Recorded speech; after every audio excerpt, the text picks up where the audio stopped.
Learn with حمزہ یعقوب میں خوش آمدید۔ یہ سگمنڈ فرائڈ کے کام پر ہماری سیریز کی چوتھی کتاب ہے۔ ہم یہاں کوشش کر رہے ہیں کہ جو اہم فلسفیانہ اور نفسیاتی کتابیں ہیں ان کو آسان اردو میں سمجھایا جائے۔ اور اگر آپ کارل یونگ میں دلچسپی رکھتے ہیں تو ان پر ہماری پہلی سیریز وہ مکمل پلے لسٹ چینل پر موجود ہے۔ یہ اب دوسری سیریز چل رہی ہے سگمنڈ فرائڈ پر، جو نفسیاتی تجزیے یعنی سائیکو انالیسس کی تاریخ میں شاید سب سے زیادہ اثر رکھنے والی شخصیت ہیں۔ آج ہم ان کی کتاب sexuality and the psychology of love پر بات شروع کریں گے، خاص طور پر فلپ ریف کے تعارف پر۔ بالکل، اور یہ کتاب sexuality and the psychology of love یہ انسانی جذبات، خواہشات اور خاص کر جو محبت اور جنسی رویے ہیں ان کے پیچھے جو لاشعوری محرکات ہوتے ہیں، انکانشس موٹیوز، ان کا ایک بہت گہرا جائزہ لیتی ہے۔ فرائڈ اس کتاب میں مضامین کا یہ جو مجموعہ ہے اس میں وہ یہی دیکھتے ہیں کہ بھئی یہ محبت، کشش، جنسیت یہ سب کیسے جڑے ہیں، مطلب انسانی نفسیات کی جو نشو و نما ہے، سائیکی کی ڈیولپمنٹ، اس سے ان کا کیا تعلق ہے۔ ان کا ایک بنیادی نقطہ یہ ہے کہ جنسی جبلتیں، سیکشول انسٹنکٹس، وہ صرف جسمانی تسکین، فزیکل سیٹسفیکشن کی بات نہیں ہے، بلکہ یہ ہماری شخصیت بنانے میں، ہماری تخلیقی صلاحیتوں، کریٹیوٹی میں، یہاں تک کہ ہمارے اخلاقیات، موریلٹی کی تشکیل میں بھی ایک مرکزی کردار ادا کرتی ہیں۔ اور یہ تعلق آپ نے کہا بچپن کے تجربات سے بھی جڑا ہوا ہے، ٹھیک ہے نا؟ فرائڈ کا یہ جو خیال ہے کہ ہمارے جو بالغ رشتے ہوتے ہیں، ایڈلٹ ریلیشن شپس، وہ اکثر بچپن کے جذباتی نمونے، ایموشنل پیٹرنز، انہی کا ایک طرح سے اعادہ ہوتے ہیں۔ جی ہاں، بالکل، یہ ایک بہت ہی اہم پہلو ہے ان کی سوچ کا۔ فرائڈ اس کتاب میں کافی تفصیل سے بتاتے ہیں کہ کیسے ہمارے شروع کے رشتے، خاص طور پر والدین کے ساتھ، وہ بعد کی زندگی میں ہمارے محبت کرنے کے انداز پر اثر ڈالتے ہیں، اور اپنے خاص نفسیاتی تجزیاتی زاویے سے، سائیکو انالیٹک لینس جسے کہتے ہیں، اس سے فرائڈ محبت کو صرف کوئی شاعرانہ چیز یا کوئی راز نہیں رہنے دیتے، بلکہ وہ اسے باقاعدہ سائنسی تحقیق کا، تجزیے کا موضوع بناتے ہیں۔ وہ اس کی گہرائی میں اترتے ہیں، اس کی ساخت، اس کی وجوہات، ان سب کو سمجھنے کی کوشش کرتے ہیں۔ بہت خوب، واقعی دلچسپ لگ رہا ہے۔ تو آئیے اس میں مزید گہرائی میں چلتے ہیں، لیکن اس سے پہلے ایک چھوٹی سی وضاحت ضروری ہے۔ جی، یہ وضاحت کر دیں تو بہتر ہے۔ دیکھیں، یہ جو مواد ہے یہ صرف تعلیمی مقاصد کے لیے ہے۔ یہ کوئی لفظ بلفظ ترجمہ یا بیان نہیں ہے کتاب کا، بلکہ ہم کوشش کر رہے ہیں کہ اس کے جو حصے ہیں، جیسے آج تعارف پر بات ہو رہی ہے، اس کی آسان اردو میں وضاحت کی جائے۔ اور چونکہ وائس اوور کے لیے AI ٹولز استعمال ہوئے ہیں تو ہو سکتا ہے تلفظ میں کہیں کہیں غلطیاں ہوں، اور یہ بھی ممکن ہے کہ AI کبھی مصنف کی جنس غلط بتا دے، جیسے مرد لکھنے والے کو وہ خاتون کہہ دے، تو اس کے لیے پیش کی معذرت۔ شکریہ اس وضاحت کا۔ تو اب آتے ہیں اصل موضوع پر۔ فلپ ریف کا لکھا ہوا تعارف یہ کتاب کے شروع میں ہے، اور سچ پوچھیں تو فرائڈ کے یہ جو کافی پیچیدہ خیالات ہیں ان کو سمجھنے کے لیے واقعی ایک بہترین شروعات ہے۔ ریف شروع میں ہی یہ بات واضح کر دیتے ہیں کہ فرائڈ نے کیسے انسانی محبت اور جنسیت کو سمجھنے کا پورا انداز ہی بدل دیا، ایک انقلاب برپا کیا۔ بالکل، ریف کا ایک بہت بنیادی نقطہ یہ ہے کہ فرائڈ سے پہلے یہ جو خواہش ہے، ڈیزائر، اس کو اکثر اخلاقیات کے پیمانے سے دیکھا جاتا تھا یا سماجی اصولوں سے، مطلب گناہ، نیکی، رومانوی آئیڈیلز، ایسی چیزیں۔ لیکن فرائڈ نے اسے ایک، آپ کہیں، نفسیاتی توانائی، سائیکولوجیکل انرجی کے طور پر پیش کیا، ایک ایسی قوت جو ہمارے تقریباً تمام رویوں کے پیچھے چل رہی ہے۔ یہ خیال ہی اپنے آپ میں جو روایتی سوچ تھی اس کے لیے ایک بہت بڑا چیلنج تھا۔ اچھا، تو ریف یہ کہہ رہے ہیں کہ فرائڈ نے خواہش کو ایک طرح سے غیر جانبدار قوت کے طور پر دیکھا، مطلب نہ اچھا نہ برا، بس ایک توانائی۔ ایک لحاظ سے جی کہہ سکتے ہیں۔ ریف فرائڈ کے کام کو جدید مغربی فکر کے ایک بڑے کینوس پر رکھ کر دیکھتے ہیں۔ وہ بتاتے ہیں کہ فرائڈ کا جو طریقہ کار تھا، یعنی نفسیاتی تجزیہ، سائیکو انالیسس، وہ صرف علاج کا طریقہ نہیں تھا، بلکہ وہ ہمارے جذبات اور رشتوں کے پیچھے جو چھپے ہوئے محرکات ہیں اکثر لاشعوری، انکانشس، ان کو سمجھنے کا ایک بہت طاقتور ذریعہ ہے۔ اور یہاں ریف ایک بہت ہی دلچسپ بات کہتے ہیں۔ وہ ہمیں یاد دلاتے ہیں کہ فرائڈ کو صرف وہ جنسیت پر لکھنے والا کوئی متنازع اسکینڈلس قسم کا مفکر نہ سمجھا جائے، بلکہ انہیں ایک روح کے سائنسدان کے طور پر دیکھنا چاہیے، ایک ایسا سائنسدان جو انسانی پیار، محبت، لگاؤ، ان کے رازوں کو سائنسی طریقے سے سمجھنے کی کوشش کر رہا تھا۔ روح کا سائنسدان، واہ، یہ واقعی ایک بالکل الگ زاویہ ہے فرائیڈ کو دیکھنے کا۔ ریف اپنے تعارف میں ان مضامین کا بھی ذکر کرتے ہیں جو اس کتاب میں شامل ہیں۔ وہ بتاتے ہیں کہ فرائیڈ نے انہیں تقریباً اسی ترتیب میں رکھا ہے جس میں وہ پہلی بار چھپے تھے۔ اس ترتیب کا بھی کوئی مطلب ہے؟ جی، ریف اس نقطے پر بھی تھوڑی روشنی ڈالتے ہیں۔ وہ سمجھاتے ہیں کہ فرائیڈ کے نزدیک تہذیب یا ثقافت یعنی کلچر، اس کو ہمیشہ جبلتو انسٹنکٹس پر غالب آنا چاہیے۔ اسی طرح جو حقیقت کا اصول ہے، ریالٹی پرنسپل، اس کو لذت کے اصول، پلیجر پرنسپل پر فوقیت دینی چاہیے۔ فرائیڈ مغربی کلچر میں جنسیت پر جو پابندیاں تھیں، ان میں کچھ نرمی تو ضرور چاہتے تھے، لیکن ریف یہ بات بہت واضح کرتے ہیں کہ فرائیڈ کوئی ایسے سادہ لو وکیل نہیں تھے جو بس جسمانی لذتوں کی ہی وکالت کر رہے ہوں، نہ ہی وہ ثقافت کے کوئی ایسے رومانوی نقاد تھے جو تہذیب کو بالکل ہی رد کر دیں۔ اچھا، تو یہ ایک طرح کا توازن ہے، بیلنس کی بات کر رہے ہیں فرائیڈ، نامکمل آزادی، نامکمل پابندی۔ بالکل بالکل، ریف اس بات پہ زور دیتے ہیں کہ فرائیڈ جس زمانے میں، جس ماحول میں لکھ رہے تھے، وہاں اکثر جنسی پابندیوں کی جذباتی قیمت بہت زیادہ چکانی پڑ رہی تھی، جبکہ اس کا جو ثقافتی فائدہ تھا وہ نسبتاً کم تھا۔ ریف کہتے ہیں کہ اگر یہ غیر اقتصادی تعلق نہ ہونا، یعنی قیمت زیادہ اور فائدہ کم والا معاملہ، تو شاید فرائیڈ کی یہ تنقید اتنی متعلقہ نہ رہے۔ ریف یہ بھی صاف کہتے ہیں کہ جو لوگ فرائیڈ کی تحریروں میں صرف سنسنی خیزی یا کوئی چٹپٹا مواد ڈھونڈتے ہیں، انہیں مایوسی ہوگی۔ فرائیڈ نہ تو پین سیکشولسٹ تھے، یعنی ہر چیز کو جنس سے جوڑنے والے، اور نہ ہی اینٹی سیکشولسٹ، مطلب جنسیت کے مخالف۔ وہ جنسی حقیقت کی اہمیت کو کم نہیں کرتے، لیکن وہ اس کے زیادہ آزادانہ اظہار کی بات کرتے تھے۔ یہ وضاحت بہت اہم ہے، کیونکہ فرائیڈ پر اکثر یہ لیبل لگتے ہیں۔ اچھا، ریف پھر کچھ خاص مضامین کا ذکر کرتے ہیں، جیسے civilised sexual morality and modern nervousness. اس میں فرائیڈ کی وہ مشہور فرسٹریشن تھیوری ہے جو کلچر اور نفسیاتی مسائل، نیوروسس کے تعلق کو بیان کرتی ہے۔ یہ تھیوری تو آج بھی کافی ڈسکس ہوتی ہے۔ جی ہاں، کافی مقبول ہے، لیکن ریف یہاں ایک بہت اہم وارننگ بھی دیتے ہیں۔ وہ کہتے ہیں کہ جو نفسیاتی تعلق ہے کلچر اور نیوروسس کا، اس کی غلط تشریح ہوئی ہے۔ اس غلط فہمی کی وجہ سے بہت سے لوگ یہ سمجھ بیٹھے کہ شاید محبت کے بغیر صرف شہوت، سینشوالٹی حاصل کر لینا ہی ٹھیک ہے۔ فرائیڈ کے نزدیک یہ حالت، یعنی صرف شہوت بغیر محبت کے، یہ دراصل محبت بغیر شہوت کے حاصل کرنے کی کوشش سے بھی زیادہ بیمار حالت ہے۔ فرائیڈ کے لیے محبت میں جو صحت مند یا نارمل رویہ تھا، وہ تھا جس میں نرمی، ٹینڈرنس اور شہوت، سینشوالٹی دونوں شامل ہوں، دونوں کا امتزاج ہو۔ اچھا، یعنی جذبات اور جسمانیت دونوں کا توازن ضروری ہے۔ یہ واقعی گہرا نکتہ ہے۔ کیا اس فرسٹریشن تھیوری پر کہیں اور بھی بات ہوتی ہے؟ ہاں، ایک اور مضمون ہے ٹائپس آف نیوروٹک نوسوجینیسس۔ اس میں فرسٹریشن تھیوری کو مزید آگے بڑھایا گیا ہے۔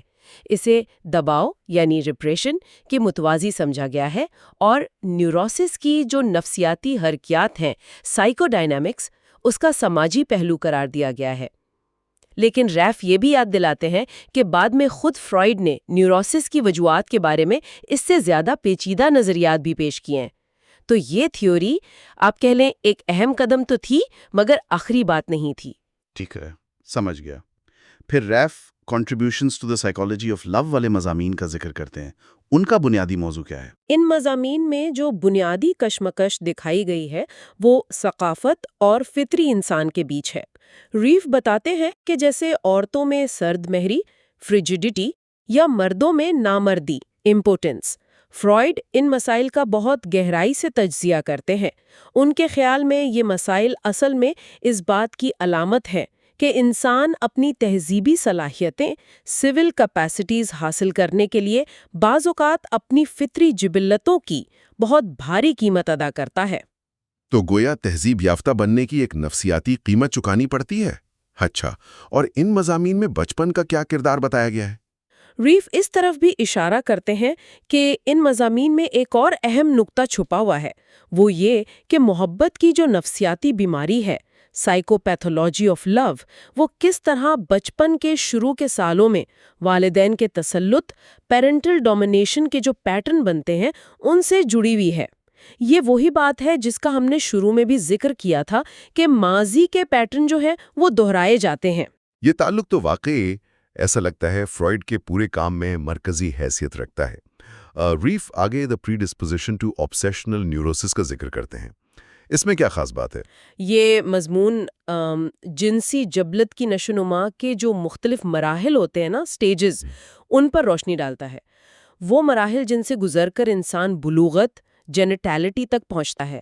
خاص طور پہ یہ اینل سیڈسٹک مرحلے پر بات کرتا ہے اور یہ بتاتا ہے کہ کیسے جنسی نشو و نما ان شروع کے مراحل پر پھنس سکتی ہے، یا جسے فکسیشن کہتے ہیں وہ ہو سکتی ہے، اور یہ فکسیشن پھر بعد میں نفسیاتی مسائل کا سبب بن سکتی ہے۔ اور ہم جنس پرستی، ہومو سیکشوالٹی کے بارے میں فرائیڈ کے کیا خیالات ہیں؟ ریف اس پر کیا کہتے ہیں؟ اچھا، ریف بتاتے ہیں کہ ہم جنس پرستی پر فرائیڈ کے خیالات نا وہ مختلف مضامین میں بکھرے ہوئے ملتے ہیں، کوئی ایک ہی جگہ جامع بحث نہیں ہے۔ تاہم وہ کہتے ہیں کہ پیرانویا اور ہم جنس پرستی کا جو تعلق ہے اس پر ان کا اہم مقالہ ہے A Case of Paranoia Running Counter to the Psychoanalytic Theory of the Disease، اس میں ملتا ہے۔ اور ریف مشورہ دیتے ہیں کہ اسے The Psychogenesis of a Case of Homosexuality in a Woman کے ساتھ ملا کر پڑھنا چاہیے۔ اچھا، تو موضوعات آپس میں جڑے ہوئے ہیں، بھلے ہی الگ الگ مضامین میں لکھے گئے ہوں۔ ریف نے انہیں الگ کیوں رکھا پھر؟ ریف وضاحت کرتے ہیں کہ انہوں نے بس تاریخی ترتیب کا خیال رکھا ہے، جس ترتیب میں فرائیڈ نے انہیں لکھا تھا اسی ترتیب میں پیش کر دیا ہے۔ فرائیڈ کا لکھنے کا انداز ہی ایسا تھا کہ وہ ایک موضوع کو ایک ہی مضمون میں ختم نہیں کرتے تھے۔ ان کے خیالات اکثر کئی تحریروں میں آہستہ آہستہ سامنے آتے ہیں۔ یہ دونوں مقالے، خاص کر عورت میں ہم جنس پرستی والا کیس، یہ عورتوں کی جنسیت کو سمجھنے کے لیے بہت اہم ہے۔ دراصل وہ جو مشہور ڈورا کیس تھا نا، اس کے بعد یہ فرائیڈ کی پہلی تفصیلی کیس ہسٹری تھی جو ایک خاتون کے بارے میں لکھی گئی۔ اچھا، یہاں ری فرائیڈ کے ایک بہت ہی کہہ لیں بنیاد پرست خیال کو بھی سامنے لاتے ہیں، انسانوں کی آفاقی دو جنسیت، یونیورسل بائی سیکشوالٹی۔ یہ کیا چیز ہے؟ ریف فرائیڈ کا ہی حوالہ دے کر لکھتے ہیں کہ ہم سب میں پوری زندگی لبیڈو یعنی جنسی توانائی وہ عام طور پر مرد اور عورت دونوں طرح کی اشیاء یعنی آبجیکٹس آف ڈیزائر کے درمیان جھولتی رہتی ہے۔ فرائیڈ نے مثال بھی دی کہ جیسے کنوارا مرد شادی کرتا ہے تو مرد دوستوں کو چھوڑ دیتا ہے، پھر شادی کا مزہ ختم ہوتا ہے تو واپس کلب لائف میں چلا جاتا ہے۔ ریف واضح کرتے ہیں کہ فرائیڈ کے مطابق ہم جنس پرستی میں صرف یہ نہیں ہوتا کہ مخالف جنس کو رد کر دیا جائے، بلکہ اپنی ہی جنس کی طرف جو جھکاؤ ہوتا ہے اس میں کچھ خاص اضافی عوامل، ایکسٹرا فیکٹرز شامل ہوتے ہیں، اور یہ ہر کیس نے الگ سے سمجھنا ضروری ہے۔ تو یہ صرف ایک جنس سے نفرت یا دوسری سے محبت کا سیدھا سادہ معاملہ نہیں ہے، یہ اس سے کہیں زیادہ پیچیدہ ہے۔ ریف فرائیڈ کی وضاحت کیسے پیش کرتے ہیں کہ یہ الٹ پھیر انورژن ہوتا کیوں ہے؟ ریف اس کا خلاصہ یوں پیش کرتے ہیں کہ فرائیڈ کے مطابق یہ الٹ پھیر اکثر مخالف جنس کے والدین کے ساتھ، جیسے لڑکی کا باپ، اس کے ساتھ ایک بہت مضبوط شناخت، آئیڈینٹیفیکیشن کا نتیجہ ہوتا ہے، اور یہ شناخت اصل میں اس والدین کے لیے جو ممنوعہ محبت ہوتی ہے نا، اس سے بچنے کا ایک لاشعوری طریقہ ہوتی ہے۔ لیکن ریف یہ بھی کہتے ہیں کہ یہ کیس خاص طور پہ عورت میں ہم جنس پرستی والا یہ بہت پیچیدہ ہے، اسے صرف اس مختصر خلاصے تک محدود نہیں کرنا چاہیے۔ اس کیس میں فرائیڈ نے جھوٹے خوابوں پر جو بحث کی ہے، ریف اسے خاص طور پہ بہت شاندار قرار دیتے ہیں۔ ہم جنس پرستی پر مزید بحث ایک اور مضمون میں بھی ملتی ہے، Some Neurotic Mechanisms in Jealousy, Paranoia and Homosexuality۔ یہ واقعی کافی گہرائی میں جا رہے ہیں فرائیڈ۔ ریف مزید کن مضامین کا ذکر کرتے ہیں؟ Ref A Child is Being Beaten کا ذکر کرتے ہیں۔ یہ مضمون مرد اور عورت کی جو شہوانی نشو و نما ہے، ایروٹک ڈیولپمنٹ، اس کا تقابلی جائزہ پیش کرتا ہے، اور خاص طور پر میسوکزم، پر زور دیتا ہے، یعنی تکلیف میں لذت محسوس کرنے کا رجحان۔ اس میں ریف فرائڈ کی ایک اور بہت اہم وضاحت پیش کرتے ہیں کہ دباؤ، ریپریشن کی جو بنیادی وجوہات ہیں، ضروری نہیں ہے کہ وہ خود جنسی ہوں، بلکہ یہ دبائی گئی بچپن کی جنسیت ہے، انفینٹائل سیکشوالٹی، جو بعد میں نفسیاتی علامات، سمٹمز بننے میں اہم کردار ادا کرتی ہے۔ اچھا، یعنی بچپن کے وہ تجربات جنہیں دبا دیا گیا وہ بعد میں کسی اور شکل میں علامات کی صورت میں ظاہر ہوتے ہیں۔ بالکل، اور ریف یہاں فرائڈ کا ایک بہت اہم پیغام بتاتے ہیں کہ جب تک انسان اپنے نفسیاتی ماضی سے، خاص طور پر بچپن کی جنسی نشوونما سے نمٹنا نہیں سیکھتا، وہ حال میں ایک صحت مند زندگی گزارنے کی امید نہیں رکھ سکتا، کیونکہ اگر ایسا نہیں ہوتا تو ماضی بار بار لوٹ کر آتا ہے، مستقبل بس ماضی کی نقل بن کر رہ جاتا ہے، ایک تکلیف دہ تکرار۔ یہ بات تو واقعی سوچنے پر مجبور کرتی ہے۔ اور کون سے مضامین ہیں جن کا ذکر ہے؟ پھر ایک مضمون ہے the infantile genital organisation of the libido. یہ بچپن کی جنسیت پر فرائڈ نے جو پہلے کام کیا تھا اسی کی توسیع ہے۔ یہ مضمون بھی اس مجموعے کے دوسرے مضامین سے جڑا ہوا ہے، خاص طور پر دی ڈسپوزیشن ٹو obsessional نیوروسس سے، کیونکہ دونوں ہی بلوغت سے پہلے کی جو جنسی تنظیم ہے، پری جینیٹل سیکشول آرگنائزیشن، اس کے مسائل پر بات کرتے ہیں۔ اور آخر میں ریف دو مضامین کا ذکر کرتے ہیں: some psychological consequences of the anatomical distinction between the sexes اور فیمیل سیکشوالٹی، اور وہ کہتے ہیں کہ ان دونوں کو ایک ساتھ پڑھنا چاہیے۔ یہ مضامین مرد اور عورت کی جنسی نشوونما کا تقابلی جائزہ بہت بہترین اور مختصر انداز میں پیش کرتے ہیں۔ ریف یہاں اس عام خیال کو بھی چیلنج کرتے ہیں کہ فرائڈ عورتوں کو نہیں سمجھتے تھے یا انہیں کوئی اسرار سمجھتے تھے۔ ان کے مطابق فیمیل سیکشوالٹی والا جو مضمون ہے وہ اس نام نہاد اسرار میں بہت گہری بصیرت فراہم کرتا ہے۔ یہ جو آخری تینوں مضامین ہیں نا، ان میں فرائڈ محبت اور جنسیت کی جو نفسیاتی بیماریاں ہیں ان کے مسائل پر واپس تو آتے ہیں، لیکن ساتھ ہی کچھ اور اہم نظریاتی سوالات بھی اٹھاتے ہیں۔ یہ فرائڈ کی تحریر کا خاصہ ہے کہ وہ کبھی ایک ہی نقطے تک محدود نہیں رہتے تھے۔ تو اتنی تفصیل کے بعد اگر ہم ریف کے اس پورے تعارف کا ایک نچوڑ نکالنا چاہیں تو وہ کیا ہوگا؟ اس کا مجموعی پیغام کیا نکلتا ہے؟ دیکھیں، ریف کا تعارف بنیادی طور پر ہمیں تیار کرتا ہے کہ ہم فرائڈ کے ان مضامین کو ایک کھلے ذہن سے، ایک تجزیاتی ذہن سے پڑھیں۔ وہ ہمیں یاد دلاتے ہیں کہ فرائڈ کا مقصد محبت کو صرف بائیولوجی تک، حیاتیات تک محدود کرنا نہیں تھا، بلکہ وہ اس کی گہری نفسیاتی جہتوں کو سامنے لانا چاہتے تھے۔ وہ یہ دکھانا چاہتے تھے کہ کیسے جذبہ، پیشن، دباؤ، ریپریشن اور یادداشت، میموری، یہ سب مل کر ہمارے دوسروں کے ساتھ جڑنے کے انداز کو بناتے ہیں۔ ریف کے مطابق فرائڈ کی تحریریں بظاہر منظم نہیں لگتیں، موضوعات اکثر ایک دوسرے میں الجھے ہوئے ملتے ہیں، لیکن یہی چیز ان کی فکر کی گہرائی اور پیچیدگی کو بھی ظاہر کرتی ہے۔ فرائڈ نے کسی ایڈیٹر کی آسانی کے لیے نہیں لکھا تھا، نہ ہی کسی خشک اکیڈمک انداز میں۔ ان کی تحریر اصل میں ان کے اپنے خیالات کے ارتقاء کی عکاسی کرتی ہے۔ تو گویا فلپ ریف کا تعارف ہمیں ایک طرح کا نقشہ دے رہا ہے، ایک لینس دے رہا ہے جس سے ہم فرائڈ کے محبت، جنسیت، ثقافت اور انسانی نفسیات کے اس پیچیدہ جال کو دیکھ سکیں۔ یہ ہمیں بتا رہا ہے کہ فرائڈ کا تجزیہ صرف جنسی عمل کے بارے میں نہیں ہے، بلکہ یہ ہماری گہری ترین خواہشات، ہمارے خوف اور ہمارے رشتوں کی بنیادوں کے بارے میں ہے۔ یہ ایک ذہنی تیاری ہے ان مضامین کو سمجھنے کے لیے جو آگے آ رہے ہیں۔ بالکل درست کہا آپ نے۔ جیسا کہ ہم آنے والے سیشنز میں فرائڈ کے ان مضامین کو ایک ایک کر کے مزید گہرائی میں دیکھیں گے۔ ہم یہ جاننے کی کوشش کریں گے کہ فرائڈ خواہش کی ابتدا کیسے بیان کرتے ہیں، رشتوں کی نفسیاتی ساخت کیا ہوتی ہے، اور انسانی ذہن کے اندر وہ کون سی چھپی ہوئی قوتیں ہیں جو محبت کو بیک وقت اتنا خوبصورت اور اتنا پیچیدہ بھی بنا دیتی ہیں۔ ریف کا تعارف بلا شبہ اس سفر کے لیے ایک بہترین رہنما ہے۔ بہت دلچسپ۔ تو اگلی گفتگو تک سامعین کے لیے سوچنے کا ایک نقطہ چھوڑ جاتے ہیں۔ اگر فرائڈ کا یہ کہنا درست ہے کہ ہماری محبتیں اور تعلقات ہمارے بچپن کے جذباتی نمونوں کا ہی اعادہ ہیں، ریپیٹیشنز ہیں، تو کیا ہم واقعی کبھی اپنے ماضی کے اثر سے مکمل طور سے آزاد ہو کر حال میں ایک نئے تازہ انداز سے محبت کرنے کے قابل ہو سکتے ہیں؟ اس سوال پر ضرور غور کیجیے گا۔ لرن ود حمزہ یعقوب سننے کا بہت شکریہ۔ السلام علیکم۔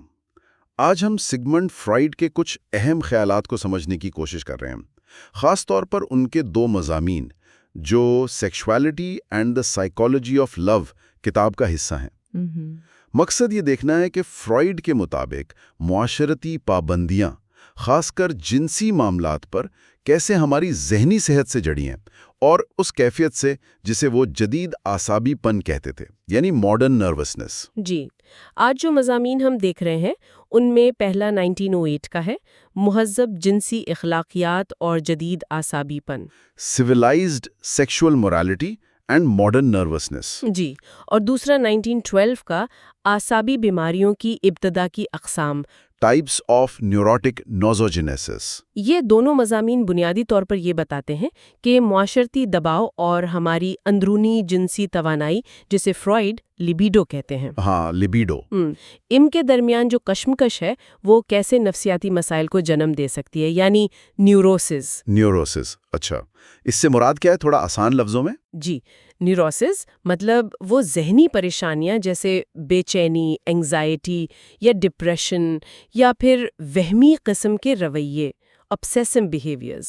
ٹھیک، تو آج کے اس گفتگو کا یوں کہیں کہ مشن کیا ہے؟ ہم یہ سمجھیں گے کہ فرائیڈ نے ثقافت، اخلاقیات اور انسانی نفسیات کے اس کافی پیچیدہ سے تعلق کو کیسے بیان کیا ہے۔ وہ بتاتے ہیں کہ ذہنی صحت کا دار و مدار ہماری فطری جبلتوں اور معاشرتی اخلاقیات کے بیچ ایک توازن پر ہے، یعنی خواہش اور نظم و ضبط میں ایک بیلنس۔ تو آئیے اس دلچسپ موضوع میں مزید گہرائی میں چلتے ہیں۔ پہلے 1908 والے مضمون کی بات کرتے ہیں، مہذب جنسی اخلاقیات اور جدید اعصابی پن۔ فرائیڈ اس میں ایک اور مفکر وان ایرنفیلز کا ذکر کرتے ہیں۔ جی، وان ایرنفیلز، انہوں نے فطری یعنی نیچرل اور مہذب یعنی سویلائزڈ جنسی اخلاقیات میں فرق کیا تھا۔ کیا فرق تھا ان دونوں میں؟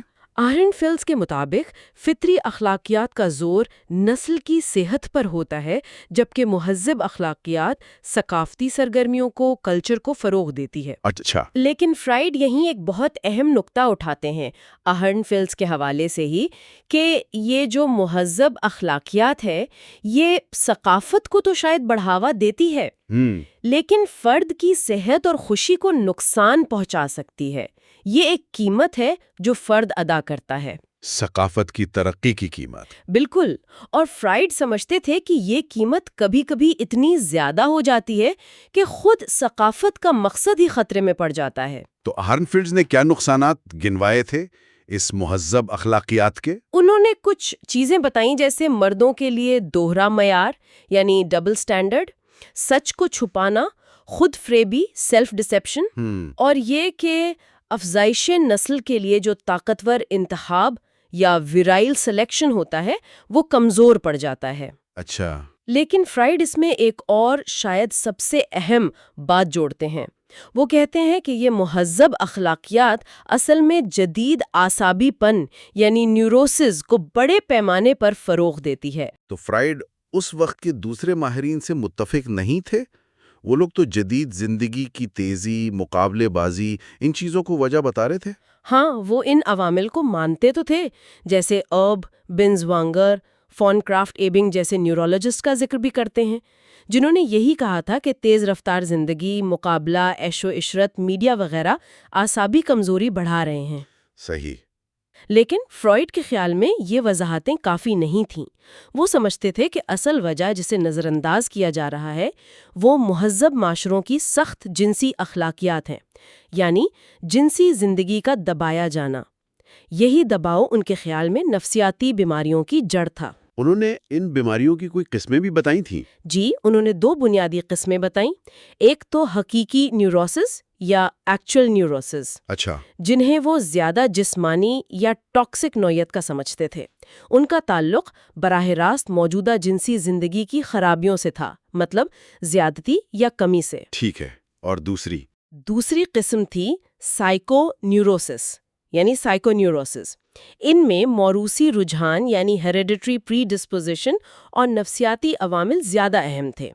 ان کی جو علامات ہوتی ہیں وہ لاشعوری انکانشس جنسی خواہشات کی ناکامی کا ایک طرح سے اظہار ہوتی تھیں۔ یہ لاشعوری خواہشات اور دباؤ فرائیڈ کا وہ مشہور تصور سبلیمیشن کا وہ بھی یہیں آتا ہے نا؟ جی بالکل، فرائیڈ کا بنیادی استدلال ہی یہی تھا کہ ہماری تہذیب، ہمارا کلچر جبلتوں کو، انسٹنکٹس کو دبانے پر قائم ہے، خاص طور پر جنسی جبلت کو۔ ہاں، خاص طور پر جنسی جبلت کو جو انسانوں میں بہت مضبوط ہے۔ لیکن یہ توانائی ختم نہیں ہوتی، یہ اپنی سمت بدل سکتی ہے۔ سبلیمیشن وہ عمل ہے جس میں جنسی توانائی کو کسی غیر جنسی، سماجی طور پر قابل قبول مقصد میں استعمال کیا جاتا ہے، جیسے آرٹ میں یا سائنس میں؟ جی، یا کوئی اور تخلیقی کام۔ جنسی مقصد کو ایک غیر جنسی لیکن نفسیاتی طور پر اس سے جڑے ہوئے مقصد سے بدل دینا۔ تو یہ تو ایک طرح کا حل لگتا ہے، توانائی کو کہیں اور استعمال کر لینا، لیکن کیا یہ سب کے لیے ممکن ہے؟ کیا یہ ہمیشہ کافی ہوتا ہے؟ فرائیڈ کے مطابق نہیں۔ سبلیمیشن اہم تو ہے، لیکن اس کی اپنی حدود ہیں۔ زیادہ تر لوگوں کے لیے کچھ نہ کچھ براہ راست جنسی تسکین بھی ضروری ہے۔ اچھا۔ اور جب معاشرتی پابندیاں اس تسکین کو بہت مشکل یا ناممکن بنا دیتی ہیں تو وہ توانائی اندر ہی اندر جمع ہو کر مسئلہ بن جاتی ہے۔ یہیں وہ ٹکراؤ پیدا ہوتا ہے مہذب اخلاقیات اور فرد کی نفسیات میں، اور نیوروسس کا خطرہ بڑھ جاتا ہے۔ فرائیڈ نے معاشرتی اخلاقیات کے ارتقاء کو بھی بیان کیا تھا، ٹھیک ہے نا؟ ہاں، انہوں نے 3 مرحلے بتائے تھے۔ پہلا، جب جنسی جبلت کو کافی آزادی تھی، چاہے وہ تولیدی مقصد کے لیے نہ بھی ہو۔ دوسرا، جب صرف تولیدی مقاصد کے لیے جنسی عمل کی اجازت تھی، باقی سب پر پابندی تھی۔ اور تیسرا مرحلہ جو ان کے زمانے کی مہذب اخلاقیات تھی، جس پر وہ تنقید کر رہے تھے۔ جی، جس میں صرف شادی کے اندر جائز تولید کی اجازت تھی، اور شادی سے پہلے اور شادی کے باہر مکمل پرہیزگاری یعنی ایبسٹیننس کا مطالبہ تھا۔ اور فرائیڈ کے مطابق یہی تیسرا مرحلہ سب سے زیادہ مسائل پیدا کر رہا تھا۔ بالکل، ان کا خیال تھا کہ یہ مکمل پرہیزگاری کا مطالبہ یہ حقیقت پسندانہ نہیں ہے اور نقصان دہ ہے۔ انہوں نے اس پر کئی اعتراضات اٹھائے۔ کیا اعتراضات تھے؟ پہلا تو یہ کہ یہ زیادہ تر لوگوں کے لیے، خاص طور پر جوانی میں، برداشت کرنا بہت مشکل ہے۔ جو کوشش کرتے ہیں وہ یا تو ناکام ہوتے ہیں یا نیوروٹک بن جاتے ہیں۔ دوسرا، جن لوگوں میں پہلے سے نیوروسس کا رجحان ہے، ان کے لیے پرہیزگاری اور بھی خطرناک ثابت ہو سکتی ہے۔ تیسرا، وہ کہتے تھے کہ جو لبڈو یعنی جنسی توانائی دبائی جاتی ہے، وہ بیماری کی علامتوں کی شکل میں ظاہر ہونے کے لیے کمزور راستے ڈھونڈ لیتی ہے۔ فرائیڈ نے اس وقت کی شادی کے ادارے پر بھی تنقید کی تھی اسی حوالے سے۔ ہاں، اسی مہذب اخلاقیات کے تناظر میں وہ کہتے تھے کہ شادی کے اندر بھی جنسی تسکین اکثر محدود ہو جاتی ہے۔ مثلاً مانے حمل طریقوں کی وجہ سے لطف میں کمی یا وقت گزرنے کے ساتھ ذہنی اور جسمانی دوری آ جانا۔ کئی شادیاں کچھ سالوں بعد جنسی ضروریات پوری کرنا بند کر دیتی ہیں۔ اور وہ مردوں کا دوہرا معیار؟ جی، وہ ڈبل سٹینڈرڈ تو معاشرے کی اپنی پابندیوں پر عدم یقین کا ثبوت تھا، اور عورتوں کے بارے میں ان کا خیال تھا کہ ان میں سبلیمیشن کی صلاحیت محدود ہوتی ہے، اس لیے وہ مایوسی اور نیوروسس کا زیادہ شکار ہو جاتی ہیں۔ تو پرہیزگاری اور شادی کے مسائل کے علاوہ اس مہذب اخلاقیات کے اور کیا نقصانات فرائیڈ نے بتائے؟ انہوں نے کہا کہ یہ جو کہا جاتا ہے کہ پرہیزگاری کردار کو مضبوط بناتی ہے، یہ صرف کچھ لوگوں کے لیے ٹھیک ہو سکتا ہے۔ زیادہ تر لوگوں کی توانائی تو جنسی کشمکش میں ہی خرچ ہو جاتی ہے، اور وہ اچھے مگر کمزور لوگ بن جاتے ہیں۔ اچھا۔ پھر یہ کہ جنسی جبلت کو بہت زیادہ دبانے سے وہ کمزور پڑ سکتی ہے، اور جب شادی میں آزادی ملتی بھی ہے تو وہ تسکین دینے کے قابل نہیں رہتی۔ خاص طور پر عورتوں کی تعلیم کا ذکر کیا کہ انہیں جنسی علم سے دور رکھا جاتا تھا، جس سے وہ ذہنی طور پر سرد، فریجڈ ہو سکتی تھیں۔ اس سے شادی میں مایوسی اور بعد میں بے وفائی یا نیوروسس کا خطرہ بڑھتا تھا۔ انہوں نے یہ بھی کہا تھا کہ جنسی رویہ باقی زندگی پر بھی اثر ڈالتا ہے۔ جی، کہ جنسی معاملات میں پسپائی اختیار کرنے والا رویہ اکثر زندگی کے دوسرے شعبوں میں بھی جھجک یا کم ہمتی کا باعث بنتا ہے۔ ایک اور اہم نقطہ جو فرائیڈ نے اٹھایا وہ مکمل پرہیزگاری اور صرف مخالف جنس سے تعلق سے پرہیزگاری کے فرق کا تھا۔ جی، یہ بہت اہم تھا۔ انہوں نے واضح کیا کہ بہت سے لوگ جو بظاہر پرہیزگار لگتے ہیں وہ دراصل مشتزنی ماسٹربیشن یا دوسرے طریقوں سے تسکین حاصل کر رہے ہوتے ہیں، اور فرائیڈ کے مطابق یہ طریقے بھی نقصان دہ ہو سکتے ہیں۔ یہ بھی نیوروسس کا خطرہ بڑھا سکتے ہیں، فرد کو نفسیاتی طور پر بچپن کی طرف دھکیل سکتے ہیں جسے ریگریشن کہتے ہیں، اور غیر حقیقی تصورات فینٹیسیز کو فروغ دے سکتے ہیں۔ تو ان سب چیزوں کا مجموعی نتیجہ کیا نکلا فرائیڈ کے مطابق؟ نتیجہ یہ تھا کہ یہ مہذب اخلاقیات شادی کی تیاری کو ہی نقصان پہنچا رہی تھی۔ مردوں میں جنسی کمزوری ڈیمینشڈ پوٹینسی اور عورتوں میں سرد مہری فریجڈیٹی عام ہو رہی تھی، جس سے شادیاں ناکام ہو رہی تھیں۔ اور اس کا اثر بچوں پر؟ جی، اس کا اثر بچوں پر بھی پڑتا تھا۔ شوہر سے غیر مطمئن نیوروٹک ماں بچے پر اپنی محبت کی ضرورت منتقل کر سکتی ہے، جس سے بچے میں قبل از وقت جنسی پختگی سیکشول پریکوسٹی پیدا ہو سکتی ہے۔ والدین کے خراب تعلقات اور سخت تربیت مل کر بچوں میں زندگی بھر کے لیے نیوروسس کی بنیاد رکھ سکتے ہیں۔ اور معاشرے پر اس کا کیا اثر ہوا؟ فرائیڈ نے دلیل دی کہ نیوروسس معاشرتی مقاصد کو بھی نقصان پہنچاتا ہے۔ ایک نیوروٹک فرد اپنی توانائی اندرونی کشمکش میں ضائع کر دیتا ہے، وہ معاشرے کے لیے اتنا کارآمد نہیں رہتا۔ جنسی پابندیاں زندگی سے لطف اندوز ہونے کی صلاحیت کم کرتی ہیں، موت کا خوف بڑھاتی ہیں اور نسل بڑھانے کی خواہش کو بھی کمزور کرتی ہیں۔ آخر میں فرائیڈ نے سوال اٹھایا کہ کیا یہ مہذب جنسی اخلاقیات ان تمام قربانیوں کے قابل بھی ہے، اور اصلاح کی ضرورت پر زور دیا۔ یہ تو تھا 1908 کا مضمون۔ اب آتے ہیں 1912 کے مضمون پر، اعصابی بیماریوں کی ابتدا کی اقسام۔ یہ مضمون وضاحت کرتا ہے کہ نیوروسس شروع کیسے ہوتا ہے۔ یہاں بھی مرکز لیبیڈو ہی ہے؟ جی ہاں، فرائیڈ یہاں بتاتے ہیں کہ نیوروسس کا آغاز مختلف طریقوں سے ہو سکتا ہے، لیکن سب کا تعلق لیبیڈو اور فرد کی اس توانائی کو سنبھالنے کی صلاحیت یعنی ایگو سے ہے۔ بیماری کا رجحان پری ڈسپوزیشن فرد کی لیبیڈو کی نشوما کی تاریخ سے جڑا ہے، یعنی پیدائشی ساخت اور بچپن کے تجربات دونوں۔ فرائیڈ نے 4 بنیادی قسمیں یا راستے بتائے جن سے نیوروسس پیدا ہو سکتا ہے۔ اچھا، پہلی قسم کیا ہے؟ پہلی قسم محرومی فرسٹریشن۔ اس کا سبب بنیادی طور پر بیرونی ہوتا ہے۔ ایک شخص ٹھیک تھا جب تک اسے جنسی تسکین کسی حقیقی ذریعے سے مل رہی تھی۔ جب وہ ذریعہ چھن گیا، مثلاً علیحدگی، موت یا حالات بدل گئے اور کوئی متبادل نہ ملا، تو لیبیڈو جمع ہونے لگی اور وہ نیوروٹک ہو گیا۔ تو صحت مند کیسے رہا جا سکتا تھا اس صورت میں؟ 2 راستے تھے، یا تو توانائی کو کسی نئے حقیقی مقصد کی طرف موڑنا، یا پھر خواہش کو ترک کر کے لیبیڈو کو سبلیمیٹ کرنا۔ اگر یہ نہ ہو سکے تو لیبیڈو حقیقت سے منہ موڑ کر تصورات فینٹیسی کی دنیا میں چلی جاتی ہے، بچپن کی طرف لوٹتی ہے، ریگریشن ہوتا ہے، اور پھر اندرونی کشمکش سے علامات سمپٹمز پیدا ہوتی ہیں جو ایک طرح کی متبادل لیکن بیمار تسکین ہوتی ہیں۔ ٹھیک ہے، اور دوسری قسم اس سے کیسے مختلف ہے؟ دوسری قسم اندرونی کوشش یا کشمکش انر ایفرٹ کانفلکٹ۔ یہاں مسئلہ باہر کی محرومی کا اتنا نہیں جتنا فرد کی اندرونی ساخت کا ہے۔ فرد حقیقت میں جو تسکین دستیاب ہے اسے حاصل کرنے کی کوشش تو کرتا ہے، لیکن اندرونی رکاوٹوں کی وجہ سے ناکام رہتا ہے۔ یہ رکاوٹیں کیا ہیں؟ نفسیاتی سختی ریجڈیٹی یا بچپن کے حل نہ ہونے والے مسائل جنہیں فکسیشنز کہتے ہیں۔ یعنی فرد لچکدار نہیں ہوتا۔ ہاں، وہ بدلتی ہوئی حقیقت سے مطابقت پیدا نہیں کر پاتا۔ یہاں زور اندرونی تبدیلی پر ہوتا ہے، ایک قسم کی تسکین کو دوسری زیادہ حقیقی یا قابل قبول تسکین سے بدلنا۔ فرد اپنی سختی کی وجہ سے یہ نہیں کر پاتا۔ تو پہلی قسم میں مسئلہ باہر سے آیا، دوسری میں فرد کے اندر ہی کچھ رکاوٹ ہے۔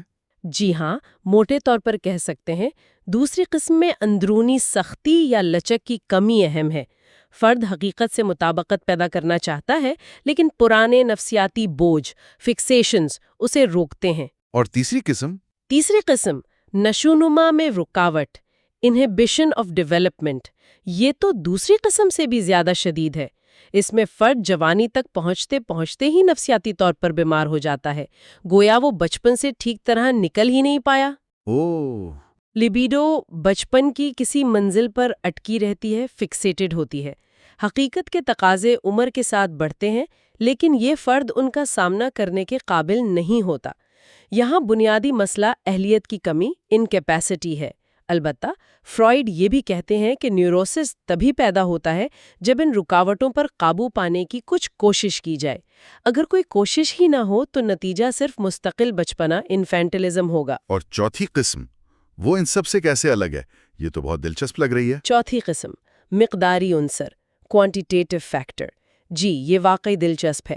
اس میں فرد بظاہر بغیر کسی بڑی بیرونی تبدیلی یا اندرونی کشمکش کے بیمار ہو جاتا ہے۔ وجہ حیاتیاتی طور پر بائیولوجیکلی لیبیڈو کی مقدار میں اضافہ۔ یعنی توانائی خود ہی بڑھ جاتی ہے؟ ہاں، زندگی کے کچھ خاص مراحل ہیں جیسے بلوغت، پیوبرٹی یا مینوپاز مینوپاز، جب جنسی توانائی کی مقدار قدرتی طور پر بڑھ جاتی ہے۔ اگر یہ اضافہ اتنا زیادہ ہو کہ فرد کا ایگو، شخصیت کا وہ حصہ جو حقیقت سے نمٹتا ہے اور جبلتوں کو قابو کرتا ہے، اسے سنبھال نہ سکے تو توازن بگڑ جاتا ہے اور نیوروسس پیدا ہو سکتا ہے۔ یہ ایک طرح کی نسبتاً محرومی ہے، ریلیٹو فرسٹریشن۔ یعنی لیبیڈو کی مقدار خود ایک بہت اہم عنصر ہے۔ بالکل، فرائیڈ اس بات پر بہت زور دیتے ہیں کہ لیبیڈو کی مقدار کو کبھی نظر انداز نہیں کرنا چاہیے۔ باقی تمام عوامل محرومی، فکسیشن، رکاوٹ یہ تبھی بیماری کا باعث بنتے ہیں جب لیبیڈو کی ایک خاص مقدار موجود ہو، اور یہ مقدار بھی مطلق نہیں ہے بلکہ فرد کے ایگو کی اسے قابو میں رکھنے کی صلاحیت کے تناسب سے اہم ہے۔ اچھا، یعنی اگر ایگو کمزور ہو جائے تو بھی مسئلہ ہو سکتا ہے؟ جی بالکل، اگر ایگو کسی وجہ سے کمزور ہو جائے، مثلاً کوئی جسمانی بیماری ہو گئی یا کوئی شدید ذہنی دباؤ آیا، تو بھی پہلے سے چھپا ہوا نیوروسس ظاہر ہو سکتا ہے۔ نفسیاتی صحت کا سارا دار و مدار اسی توازن پر ہے۔ کیا یہ چاروں قسمیں عملی زندگی میں اتنی صاف صاف الگ نظر آتی ہیں؟ نہیں، فرائیڈ خود یہ مانتے ہیں کہ خالص قسمیں کمی ملتی ہیں۔ اکثر مریضوں میں ان مختلف عوامل کا ایک مرکب، ایک کمبینیشن ہوتا ہے، بلکہ ایک ہی شخص میں بیماری کے مختلف ادوار کی وجہ بھی مختلف قسم کی ہو سکتی ہے۔ یہ چار قسمیں دراصل مختلف راستے ہیں جو ایک ہی منزل تک پہنچتے ہیں۔ اور وہ منزل کیا ہے؟ وہ منزل ہے لیبیڈو کا اس حد تک جمع ہو جانا کہ ایگو اسے صحت مند طریقے سے سنبھال نہیں پاتا۔ تو ان دونوں مضامین کا نچوڑ کیا نکلا؟ خلاصہ کیا ہے؟ کیا مسئلہ فرد کے اندر ہے یا معاشرے میں؟ فرائیڈ کے مطابق یہ بحث کے مسئلہ باہر ہے، یعنی معاشرتی دباؤ، محرومی، یا اندر ہے، یعنی فرد کی ساخت، فکسیشن، یہ بے فائدہ ہے۔ نیوروسس کی اصل وجہ ایک مخصوص نفسیاتی صورتحال ہے، لیبیڈو کا جمع ہو جانا اور ایگو کا اسے سنبھال نہ پانا۔ یہ صورتحال مختلف راستوں سے پیدا ہو سکتی ہے۔ پرانی سوچ یا تو صرف بیرونی عوامل پر زور دیتی تھی یا صرف اندرونی عوامل پر۔ سائیکو انالیسس نے یہ دکھایا کہ اصل مسئلہ ان دونوں کے تعامل میں، انٹریکشن میں اور اس کے نتیجے میں پیدا ہونے والے توازن کے بگاڑ میں ہے۔ تو آج ہم نے فرائیڈ کے ذریعے یہ دیکھا کہ کس طرح معاشرتی جنسی اخلاقیات، دباؤ اور ہماری اندرونی جنسی توانائی یعنی لیبیڈو کا یہ پیچیدہ کھیل ہماری ذہنی صحت اور اعصابی تکالیف سے گہرا تعلق رکھتا ہے۔ فرائیڈ ہمیں یہ بتا رہے ہیں کہ مہذب ہونے کی کوشش میں ہم اکثر اپنی فطرت سے، اپنی جبلتوں سے ایک جنگ لڑے ہوتے ہیں، اور اس جنگ کی قیمت کبھی کبھی نیوروسس کی شکل میں ادا کرنی پڑتی ہے۔ بالکل، اور ہم نے یہ بھی سمجھا کہ نیوروسس کا آغاز کئی طریقوں سے ہو سکتا ہے، کبھی بیرونی حالات کی وجہ سے، کبھی اندرونی رکاوٹوں کی وجہ سے، کبھی نشو و نما میں کسی نقص کی وجہ سے، اور کبھی صرف جنسی توانائی کی مقدار میں اضافے کی وجہ سے۔ لیکن سب کے پیچھے جو کارفرما اصول ہے وہ لیبیڈو اور ایگو کے درمیان توازن کا بگڑنا ہے۔ فرائیڈ کے ان نظریات نے واقعی نفسیات کا رخ بدل دیا، اور جنسیت کو، جو پہلے ایک طرح کا ممنوع موضوع تھا، انسانی ذہن کو سمجھنے کی ایک کلید بنا دیا۔ فرائیڈ کے یہ خیالات چاہے 100 سال سے زیادہ پرانے ہو چکے ہیں، آج بھی ہمیں اپنی جبلتوں، معاشرتی دباؤ اور ذہنی صحت کے ان پیچیدہ رشتوں پر سوچنے پر مجبور کرتے ہیں۔ یہاں ایک آخری سوال ذہن میں آتا ہے جس پر شاید مزید غور کیا جا سکتا ہے۔ اگر فرائیڈ ٹھیک تھے کہ مہذب اخلاقیات لازمی طور پر کشمکش اور نیوروسس کا خطرہ پیدا کرتی ہے، تو پھر حقیقی نفسیاتی صحت کیسی نظر آنی چاہیے؟ ہماری جبلتوں اور معاشرے کے تقاضوں کے درمیان وہ کون سا توازن ہے جو ہمیں بیمار ہونے سے بچا سکتا ہے؟ یہ ایک ایسا سوال ہے جس پر غور جاری رہنا چاہیے۔ آج ہم سگمنڈ فرائڈ کے کام کی مزید گہرائیوں میں اتر رہے ہیں۔ ہمارے پاس ان کی تحریروں کے کچھ خاص حصے ہیں جو ان کے کام کے پارٹ 4 وی اور وی سے لیے گئے ہیں۔ یہاں فرائڈ جنسیت یعنی سیکشوالٹی اور نیوروسس یعنی ذہنی الجھنوں یا بیماریوں کے عام نظریات سے آگے بڑھ کر روزمرہ انسانی رشتوں پر فوکس کرتے نظر آتے ہیں۔ ان کی نظر اب محبت، خواہش اور ان ذہنی کشمکش پر ہے جو ہم سب اپنی زندگی میں محسوس کرتے ہیں۔ بالکل، ان حصوں میں فرائڈ انسانی جذبات کی اصل پیچیدگی کو سامنے لاتے ہیں۔ وہ دکھاتے ہیں کہ محبت جیسی چیز بھی کتنی الجھی ہوئی ہو سکتی ہے، خوشی کا ذریعہ بھی اور آپ کہہ لیں تکلیف کا سبب بھی۔ ان کا مقصد ان پوشیدہ ایموشنل اور اخلاقی ڈھانچوں کو سمجھنا ہے جو ہماری محبت اور کبھی کبھی ہمارے ذہنی عدم توازن مطلب امبیلنس کے پیچھے کام کر رہے ہوتے ہیں۔ تو چلیے شروع کرتے ہیں پارٹ 4 سے، جس کا عنوان ہے contributions to the psychology of love, یعنی محبت کی نفسیات میں فرائڈ کا حصہ۔ اس میں 3 مضامین ہیں۔ پہلا مضمون A Special Type of Object Choice Made by Men، جو 1910 کا ہے، ایک دلچسپ سوال اٹھاتا ہے۔ کچھ مرد ایسی عورتوں کی طرف کیوں کھنچتے ہیں جو پہلے سے کسی رشتے میں بندھی ہوں یا جنہیں کسی وجہ سے ممنوع یعنی فوربڈن سمجھا جاتا ہے؟ اکثر یہ وہ عورتیں ہوتی ہیں جن پر کسی دوسرے مرد کا حق ہوتا ہے، شوہر، منگیتر یا شاید دوست۔ فرائڈ سے سیدھا بچپن کے تجربات سے جوڑتے ہیں۔ ان کا کہنا ہے کہ اس کشش کے پیچھے لاشعوری یعنی انکانشیس لیول پر احساس جرم مطلب گلٹ اور رکاوٹ رائیولری کام کر رہی ہوتی ہیں۔ یہ اس رائیولری کی یاد دلاتی ہے جو بچہ، خاص طور پہ لڑکا، اپنے باپ کے لیے محسوس کرتا ہے، ماں کی محبت حاصل کرنے کے لیے۔ وہ انجرڈ تھرڈ پارٹی یعنی وہ تیسرا فرد جس سے نقصان پہنچ رہا ہے، جیسے عورت کا شوہر، وہ دراصل لاشعوری طور پر اس باپ کی جگہ لے لیتا ہے۔ یہ ایک پیٹرن سا بن جاتا ہے۔ اچھا، اور اس میں ایک اور حیران کن پہلو یہ ہے کہ ایسے مرد اکثر ایسی عورتوں کو پسند کرتے ہیں جو کسی نہ کسی طرح سے بدنام یا سیکشولی ڈسکریڈیٹڈ سمجھی جاتی ہیں۔ یہ تو اور بھی عجیب بات ہے۔ ہاں، اور یہاں فرائڈ کی ایک بڑی انسائٹ، ایک گہری سمجھ سامنے آتی ہے۔ وہ کہتے ہیں کہ یہ محبت یعنی افیکشن اور جنسیت سینسویلٹی کے درمیان ایک گہری تقسیم، ایک سپلٹ کو ظاہر کرتا ہے۔ یہ تقسیم خاص طور پر ان معاشروں میں پیدا ہوتی ہے جہاں اخلاقی تربیت، مورل اپ برنگنگ بہت سخت ہو اور جذبات کو دبایا جاتا ہو۔ اس سپلٹ کی وجہ سے کچھ مردوں کے لیے ماں کا تصور اتنا مقدس، سیکرڈ اور پاکیزہ، پیور ہو جاتا ہے کہ وہ اپنی جنسی خواہشات کو صرف ان عورتوں کی طرف موڑ پاتے ہیں جنہیں وہ اس مقدس درجے سے نیچا سمجھتے ہیں، جنہیں فرائڈ نے ہارلٹ ٹائپ کہا ہے۔ جن عورتوں کی وہ عزت کرتے ہیں، جو شاید ماں کی یاد دلاتی ہیں، ان کے لیے ان کی جنسی کشش مدھم پڑ جاتی ہے۔ یہ لاشعوری طور پر انسیسٹ یعنی قریبی رشتہ داروں سے جنسی کشش کے خلاف ایک ڈیفنس میکانزم بھی ہے۔ اسی سے شاید وہ بچانے یا ریسکیو کرنے کی خواہش بھی جڑی ہے جو ایسے مردوں میں ہوتی ہے۔ وہ محسوس کرتے ہیں کہ اس عورت کو ان کی ضرورت ہے۔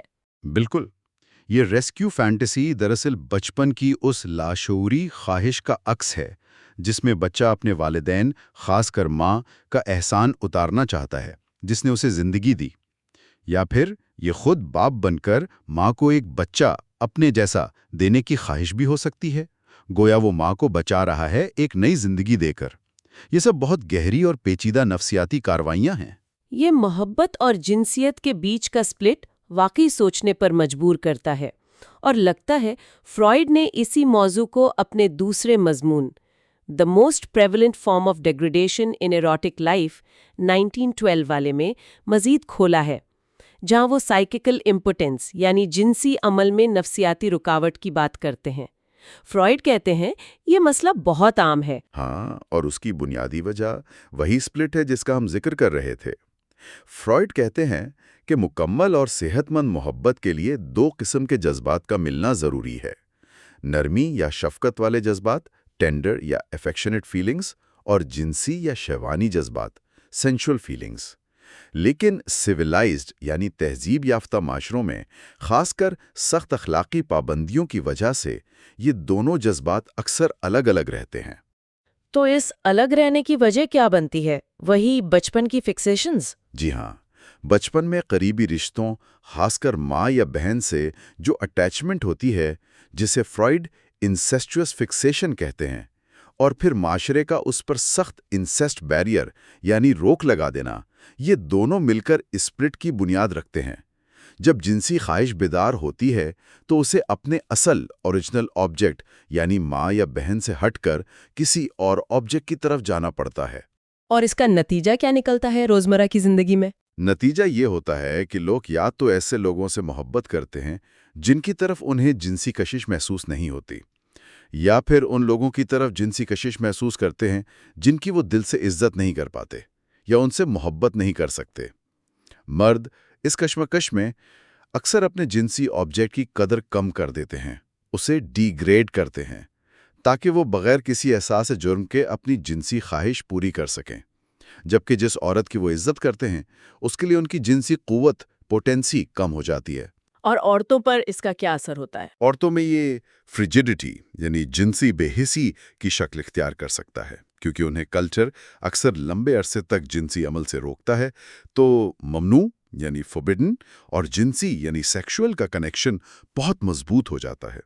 بعد میں شادی کے بعد بھی اس کنیکشن کو توڑنا مشکل ہو جاتا ہے۔ تاہم فرائیڈ یہ بھی کہتے ہیں کہ کلچر کی یہ پابندیاں نقصان دہ ہونے کے ساتھ ساتھ ایک فائدہ بھی دیتی ہیں۔ یہی جنسی انرجی جب سبلیمیٹ ہوتی ہے، یعنی اسے علم، فن، سائنس جیسے اعلیٰ مقاصد کی طرف موڑ دیا جاتا ہے، تو اس سے بڑی بڑی ثقافتی کامیابیاں، کلچرل اچیومنٹس بھی ممکن ہوتی ہیں۔ گویا یہ قیمت ہے جو تہذیب ہم سے وصول کرتی ہے۔ یہ تو فرائیڈ کا ایک اور چیلنج کرنے والا خیال ہے۔ اب تیسرے مضمون دی ٹیبو آف ورجنٹی 1918 والے پر آتے ہیں۔ یہاں فرائیڈ ایک عجیب رواج کا ذکر کرتے ہیں جو کچھ قدیم قبائل میں تھا، کہ دلہن کا کنوارا پن ورجنٹی ختم کرنے کا حق شوہر کو نہیں بلکہ کسی اور کو، کسی بزرگ کو، پجاری کو یا اجنبی کو کیوں دیا جاتا تھا؟ یہ ٹیبو کیوں تھا؟ فرائیڈ اس کی کچھ سطحی سپرفیشل وجوہات بتاتے ہیں، جیسے خون کا خوف، ڈریڈ آف بلڈ، ہر نئی چیز سے خوف، ڈریڈ آف نوولٹی، اور کچھ قدیم معاشروں میں عورت کا ایک عام خوف، جنرل ڈریڈ آف وومن، کیونکہ وہ مرد سے مختلف، پراسرار، مسٹیریس اور کبھی کبھی دشمن سمجھی جاتی تھی۔ لیکن لگتا ہے فرائیڈ کے نزدیک اصل وجہ اس سے کہیں گہری تھی۔ بالکل، اصل وجہ فرائیڈ کے مطابق زیادہ نفسیاتی ہے۔ ان کا خیال تھا کہ پہلا جنسی عمل، فرسٹ کوئٹس، عورت میں صرف محبت ہی نہیں بلکہ دشمنی، اینمیٹی کے جذبات بھی اکساتا ہے۔ اس کی وجہ جنسی عمل کا درد ہو سکتی ہے، یا اس کی خود پسندی، نارسسزم کو ٹھیس پہنچنا کہ اس کی ایک قیمتی چیز ورجنٹی چلی گئی۔ اور سب سے اہم، فرائیڈ اسے بچپن کی پینس اینوی یعنی مردانہ عضو نہ ہونے کے احساس اور حسد سے جوڑتے ہیں۔ اس نظریے کے مطابق عورت لاشعوری طور پر اس مرد سے بدلہ لینا چاہتی ہے جس نے گویا اسے اس کی کمی کا احساس دلایا یا اس کی چیز یعنی ورجنٹی چھین لی۔ ڈیڈیٹی یا دوسری شادی کے بظاہر زیادہ کامیاب ہونے کی وجہ بن سکتی ہے، کیونکہ غصہ پہلے شوہر پر نکل چکا ہوتا ہے۔ فرائیڈ اس کی مثال جوڈتھ کی کہانی سے دیتے ہیں، جو ہالوفرنس، جس نے اس کی وہ جینٹی لی تھی، اس کا سر قلم کر دیتی ہے۔ فرائیڈ کے لیے یہ کاسٹریشن یعنی خسی کرنے کی ایک علامت ہے، ایک سمبل تھی، مرد سے بدلہ لینے کی علامت۔ واقعی فرائیڈ کے نظریات انسانی رشتوں کی کتنی الگ تصویر پیش کرتے ہیں۔ چلیے اب پارٹ وی کی طرف بڑھتے ہیں، دی پری ڈسپوزیشن ٹو obsessional neurosis 1913 کا۔ یہ obsessional neurosis کیا ہے اور اس کا رجحان کیسے پیدا ہوتا ہے؟ یہ شاید وہ حالت ہے جس میں لوگوں کو بار بار عجیب و غریب خیالات آتے ہیں یا وہ کوئی کام مجبوراً کرتے رہتے ہیں، جیسے بار بار ہاتھ دھونا یا چیزیں چیک کرنا۔ ہاں، یہ وہی ہے۔ obsessional neurosis میں لوگ بار بار آنے والے خیالات، obsessional thoughts، اور مجبوراً کیے جانے والے افعال، compulsive actions میں پھنس جاتے ہیں، جن کے ساتھ اکثر شدید احساس جرم، گلٹ اور شک، ڈاؤٹ بھی ہوتا ہے۔ فرائیڈ کہتے ہیں کہ ہر نیوروسس کا انتخاب بچپن کی نشوونما ڈیولپمنٹ میں کسی خاص مرحلے پر رکاوٹ یا فکسیشن سے ہوتا ہے۔ obsessional نیوروسس کا تعلق لبیڈو یعنی جنسی توانائی کی نشوونما کے پری جینیٹل سٹیج سے ہے، یعنی وہ مرحلہ جو جنسی اعضاء جینیٹلز کے مرکزی کردار سے پہلے آتا ہے۔ اور اس پری جینیٹل مرحلے کی خاصیت کیا ہے؟ اس مرحلے میں جنسی دلچسپی کا مرکز جنسی اعضاء نہیں بلکہ اینل ایکٹیویٹیز، پخانے سے متعلق سرگرمیاں اور سیڈسٹک امپلسز، دوسروں کو تکلیف دے کر خوشی حاصل کرنے کے رجحانات ہوتے ہیں۔ یہاں جو بنیادی کشمکش ہوتی ہے وہ ایکٹیو جو سیڈزم سے متعلق ہے اور پیسو جو اینل ایروٹزم سے متعلق ہے، ان رجحانات کے درمیان ہوتی ہے، نہ کہ مردانہ اور زنانہ کے درمیان۔ تو اگر بچپن میں اس مرحلے پر فکسیشن ہو جائے تو بعد میں آبسیشنل نیوروسس کیسے ڈیولپ ہوتی ہے؟ اگر بچپن میں اس مرحلے پر فکسیشن ہو جائے اور خاص طور پر اگر بچے کی ایگو یعنی شخصیت کا وہ حصہ جو حقیقت سے ڈیل کرتا ہے اس کی لیبیڈو سے پہلے ڈیولپ ہو جائے تو بعد کی زندگی میں جب کوئی فرسٹریشن یا مشکل پیش آتی ہے تو شخصیت اسی پرانے مرحلے کی طرف ریگریس کر سکتی ہے، واپس لوٹ سکتی ہے۔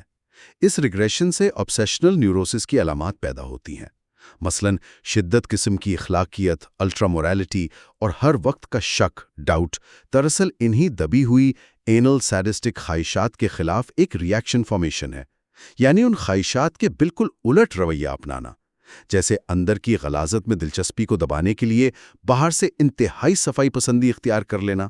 اچھا، فرائیڈ نے اس کی مثال ان عورتوں کے کردار میں آنے والی تبدیلیوں سے بھی دی ہے جو اپنی جنسی زندگی یعنی جینیٹل فنکشنز ترک کر دیتی ہیں۔ جی ہاں، انہوں نے آبزرو کیا کہ کچھ عورتیں جب اپنے ریپروڈکٹیو فنکشن سے فارغ ہو جاتی ہیں تو وہ جھگڑالو، کنجوس یا چھوٹی چھوٹی باتوں پر بحث کرنے والی ہو جاتی ہیں۔ فرائیڈ کے مطابق یہ بھی اسی پری جینیٹل اینل سیڈسٹک مرحلے کی طرف ریگریشن یا واپسی کی ایک مثال ہے۔ یہ سب سن کر ذہن میں بہت سے سوال اٹھ رہے ہیں۔ آخر میں پارٹ 6 میں فرائیڈ ایک کیس سٹڈی پیش کرتے ہیں جو ان کے اپنے نظریے کے خلاف جاتی دکھائی دیتی ہے۔ A case of paranoia running counter to the psychoanalytical theory 1915 کا۔ ایک 30 سالہ خاتون اپنے وکیل کے پاس یہ شکایت لے کر جاتی ہے کہ اس کے لور نے ان کے قریبی لمحات کی چپکے سے تصویریں لی ہیں تاکہ اسے بدنام کر سکے۔ یہ صاف طور پر پیرانویا یعنی وہم اور شک کی بیماری لگ رہا تھا، لیکن اس میں ایک پیچیدگی تھی۔ پیچیدگی یہ تھی کہ فرائیڈ کا نظریہ یہ تھا کہ پیرانویا اکثر دبی ہوئی ہوموسیکشول یعنی ہم جنس پرستانہ کشش کا نتیجہ ہوتا ہے، اور عام طور پر جس شخص سے وہم ہوتا ہے پرسیکیوٹر وہ اسی جنس کا ہوتا ہے جس کی طرف مریض لاشعوری طور پر کشش محسوس کر رہا ہوتا ہے۔ اس کیس میں مریض ایک عورت تھی اور اس کا پرسیکیوٹر ایک مرد تھا، اس کا لور۔ یہ فرائیڈ کے اپنے نظریے سے میچ نہیں کر رہا تھا۔ تو کیا فرائیڈ نے اپنا نظریہ بدل دیا یا نہیں، بلکہ انہوں نے صبر سے کام لیا اور دوسری ملاقات کا انتظار کیا، اور دوسری ملاقات میں یہ پزل، یہ معمہ حل ہو گیا۔ اس خاتون نے بتایا کہ اس وہم سے پہلے اسے ایک اور وہم بھی ہوا تھا کہ اس کا لور اس کی بڑی عمر کی فیمیل باس جس کے سفید بال تھے ماں جیسی، اس کے ساتھ مل کے اس کے خلاف سازش کر رہا ہے۔ اچھا، تو اس سے کیا ثابت ہوا؟ اس سے یہ واضح ہو گیا کہ اصل یعنی اوریجنل پرسیکیوٹر دراصل ایک عورت تھی جو لاشعوری طور پر ماں کا سبسٹیٹیوٹ متبادل تھی۔ اس خاتون کی اصل پرابلم اس کی اپنی ماں کی طرف دبی ہوئی ہوموسیکشول اٹیچمنٹ تھی جو اسے کسی مرد سے صحت مند رشتہ قائم کرنے سے روک رہی تھی۔ جب اس نے ہمت کر کے اس رکاوٹ کو توڑا اور اپنے لور کے پاس دوبارہ جانے کا فیصلہ کیا تو اس کا وہم بھی ٹرانسفر ہو کر مرد یعنی لور پر چلا گیا۔ اور وہ جو تصویریں لینے کی بات تھی اور وہ آواز جو اس نے سنی تھی اس کا کیا بنا؟ فرائیڈ کا خیال تھا کہ وہ جو ٹک ٹک کی آواز اس نے سنی تھی وہ شاید اس کی اپنی جنسی اتےجنا، ایکسائٹمنٹ، شاید کلیٹورس کی دھڑکن کا باہر پروجیکشن تھا، یعنی اس نے اپنی اندرونی کیفیت کو باہر سے آتی ہوئی آواز سمجھ لیا، اور یہ کیفیت شاید اس کے اندر کی پرائمل فینٹیسی یعنی بچپن کی وہ لاشعوری خواہش یا تصور جس میں بچہ والدین کو جنسی عمل کرتے ہوئے دیکھتا ہے یا امیجن کرتا ہے، اس کو ایکٹیویٹ کر گئی۔ فرائیڈ کے مطابق اس خاتون نے پہلے اپنی ہوموسیکشول پرابلم کو حل کرنے کے لیے لاشعوری طور پر اپنی ماں کے ساتھ آئیڈینٹیفائی کیا تھا، خود ماں جیسا بن گئی تھی، جسے نارسسٹک ریگریشن کہتے ہیں۔ پھر جب مرد کی طرف بڑھی تو وہم بھی اس پر شفٹ ہو گیا۔ اس طرح جو کیس شروع میں فرائیڈ کے نظریے کو غلط ثابت کرتا دکھ رہا تھا، اس نے دراصل اس نظریے کی گہرائی اور پیچیدگی کو مزید واضح کر دیا۔ تو ان تمام مضامین اور کیس سٹڈی کے ذریعے فروئڈ نے ہمیں دکھایا ہے کہ محبت، خواہش اور ہماری ذہنی الجھنوں کی جڑیں کتنی گہری ہیں۔ وہ بار بار یاد دلاتے ہیں کہ ہمارے جذبات کبھی بھی سادہ نہیں ہوتے۔ وہ ہماری یادوں، ہماری دبی ہوئی خواہشات، ریپریشن اور ہمارے کلچر کے اثرات سے مل کر بنتے ہیں۔ محبت صرف ایک رومانٹک خیال یا بائیولوجیکل ڈرائیو نہیں، بلکہ یہ ہمارے اندر چلنے والی کشمکش اور ہماری اس مسلسل کوشش کا آئینہ ہے جس میں ہم اپنی خواہشات کو اپنی اخلاقیات، موریلٹی کے ساتھ بیلنس کرنے کی کوشش کرتے ہیں۔ اور یہ بات بالکل واضح ہو جاتی ہے کہ فرائیڈ کا کام صرف جنسیت، سیکشوالٹی تک محدود نہیں، یہ دراصل انسانی فطرت، ہیومن نیچر کا ایک گہرا مطالعہ ہے کہ کس طرح ہماری سب سے گہری خواہشیں اور ہمارے پوشیدہ خوف ہمارے رویے، ہمارے رشتوں اور یہاں تک کہ ہماری ذہنی اور جسمانی تکلیف کو شکل دیتے ہیں۔ واقعی ان تحریروں کو پڑھ کر انسانی ذہن اور جذبات کے بارے میں سوچ کے نئے دروازے کھلتے ہیں۔ بالکل، اور ایک سوال جو ان سب باتوں کے بعد ذہن میں ابھرتا ہے وہ یہ ہے، کیا آج کے دور میں جب شاید معاشرتی پابندیاں، سوشل ریسٹرکشنز پہلے سے کچھ کم ہیں، کیا وہ لاشعوری قوتیں، بچپن کے وہ اثرات، فکسیشنز، اندر کی وہ کشمکش، خواہش اور جرم کے وہ احساس، کیا یہ سب آج بھی ہمارے محبت کے تجربات اور ہماری ذہنی صحت پر اتنا ہی گہرا اثر ڈال رہے ہیں جتنا فرائیڈ کے زمانے میں ڈالتے تھے؟ یہ ایک ایسا نقطہ ہے جس پر غور و فکر کرنا ہمارے لیے فائدہ مند ہو سکتا ہے۔ آج کی اس گفتگو میں خوش آمدید۔ آج ہم سگمنڈ فرائیڈ کے کچھ آخری اور کہنا چاہیے کہ کافی پیچیدہ اور متنازع سمجھے جانے والے مضامین پر بات کر رہے ہیں۔ جی بالکل، یہ وہ تحریریں ہیں جو 1919 سے 1922 کے بیچ میں آئیں، اور ان میں فرائیڈ نے انسانی نفسیات کے ان پہلوؤں کو چھیڑا ہے جن پر بات کرنا اکثر آسان نہیں ہوتا۔ ہاں، خاص طور پر وہ رویے یا احساسات جنہیں معاشرہ اکثر آپ کہہ لیں غیر معمولی یا ایب نارمل سمجھتا ہے۔ بالکل، جیسے کچھ خاص قسم کے جنسی خیالات، شدید حسد یا پھر ہم جنس پرستی۔ اور فرائیڈ کا مقصد یہاں ہمیشہ کی طرح کوئی اخلاقی فیصلہ دینا نہیں تھا، بلکہ سمجھنا تھا کہ ان کے پیچھے کیا چل رہا ہے، ذہن میں کیا ہو رہا ہے۔ جی، لاشعور میں یعنی انکانشس میں کیا عوامل کام کر رہے ہیں۔ تو آج ہمارے پاس 3 خاص مضامین ہیں جن پر ہم بات کریں گے۔ پہلا ہے، ایک بچے کو مارا جا رہا ہے، A child is being beaten۔ جی، خصوص اعصابی mechanisms, certain neurotic mechanisms in jealousy, paranoia and homosexuality۔ Paranoia مطلب شدید شک یا وہم کی بیماری۔ صحیح۔ تو آج ہم کوشش کریں گے کہ فرائیڈ ان پیچیدہ انسانی تجربات کی گہرائی تک کیسے پہنچیں۔ بالکل۔ اور یہ مضامین نا فرائیڈ کی سوچ کے ایک پختہ دور کو دکھاتے ہیں۔ وہ یہاں جنسیت، اخلاقیات، شناخت، ان سب کو ایک بڑے نفسیاتی فریم ورک میں جوڑنے کی کوشش کر رہے ہیں۔ تو وہ ہمیں دعوت دے رہے ہیں کہ صرف اوپر سے نہ دیکھیں، بلکہ اندر چھپے ہوئے پیٹرنز یعنی انکانشس پیٹرنز کو سمجھیں جو ہمارے جذبات بناتے ہیں۔ جی، اور یہ پیٹرنز اکثر وقت اور کلچر سے بھی آزاد ہوتے ہیں۔ چلیں تو پھر شروع کرتے ہیں پہلے مضمون سے۔ ایک بچے کو مارا جا رہا ہے، 1919 کا یہ خیال، یہ فینٹیسی، یہ تو سننے میں ہی پریشان کن ہے تو فرائیڈ نے نوٹ کیا کہ یہ تصور ان کے کئی مریضوں میں، خاص طور پر عورتوں میں بچپن سے موجود تھا۔ تو کیا فرائیڈ یہ سمجھتے تھے کہ یہ لوگ واقعی تشدد کرنا چاہتے ہیں؟ لفظی مطلب تھا اس کا؟ نہیں، فرائیڈ کی خوبی یہی تھی کہ وہ علامات سے آگے دیکھتے تھے۔ ان کے لیے یہ صرف تشدد کی خواہش نہیں تھی۔ تو پھر کیا تھا؟ یہ ایک علامتی اظہار تھا۔ گناہ یعنی گلٹ، خواہش ڈیزائر اور سزا پنشمنٹ، ان سب کے ملے جلے جذبات کا۔ اچھا۔ اور اہم بات یہ تھی کہ اس خیال کے ساتھ شدید لذت، پلیجر اور تسکین، گریٹیفیکیشن بھی جڑی ہوتی تھی۔ کبھی کبھی تو یہ ایک جنون، آبسیشن بن جاتا تھا۔ یعنی ایک تکلیف دہ خیال خوشی بھی دے رہا تھا۔ جی، فرائیڈ کا ماننا تھا کہ ایسے خیالات سے پتہ چلتا ہے کہ جنسی احساسات اور اچھائی برائی کی کشمکش یعنی مورل کانفلکٹ بچپن میں ہی کیسے بننا شروع ہو جاتے ہیں۔ یہ واقعی دلچسپ ہے۔ اچھا، فرائیڈ نے اس خیال کے بننے کے کچھ مراحل، کچھ فیزز بھی بتائے تھے، خاص طور پر لڑکیوں میں؟ جی ہاں، انہوں نے 3 مراحل کی نشاندہی کی۔ پہلا مرحلہ جو بالکل ابتدائی بچپن کا ہے، اس میں خیال یہ ہوتا ہے کہ میرا باپ کسی دوسرے بچے کو مار رہا ہے۔ دوسرے بچے کو؟ ہاں، اور وہ دوسرا بچہ اکثر کوئی بہن یا بھائی ہوتا تھا جسے وہ بچی ناپسند کرتی تھی۔ فرائڈ کے مطابق اس کا لاشعوری مطلب تھا میرا باپ صرف مجھ سے پیار کرتا ہے، اس دوسرے سے نہیں۔ او، تو یہ حسد کا اظہار ہوا ایک طرح سے۔ بالکل، بنیادی طور پر حسد۔ یہ پوری طرح جنسی یا سیڈسٹک نہیں ہے، یعنی دوسروں کو تکلیف دے کر خوشی حاصل کرنا، لیکن اس میں ان چیزوں کے بیج موجود ہیں۔ ٹھیک ہے، یعنی محبت اور مقابلے کا ایک ابتدائی روپ، اور دوسرا مرحلہ وہ تو شاید زیادہ گہرا ہوگا۔ دوسرا مرحلہ سب سے اہم ہے، لیکن یہ مکمل طور پر لاشعوری ہوتا ہے، انکانشیس، مطلب بندے کو خود اس کا پتہ نہیں ہوتا۔ اچھا۔ یہاں خیال بدل جاتا ہے، مجھے میرا باپ مار رہا ہے۔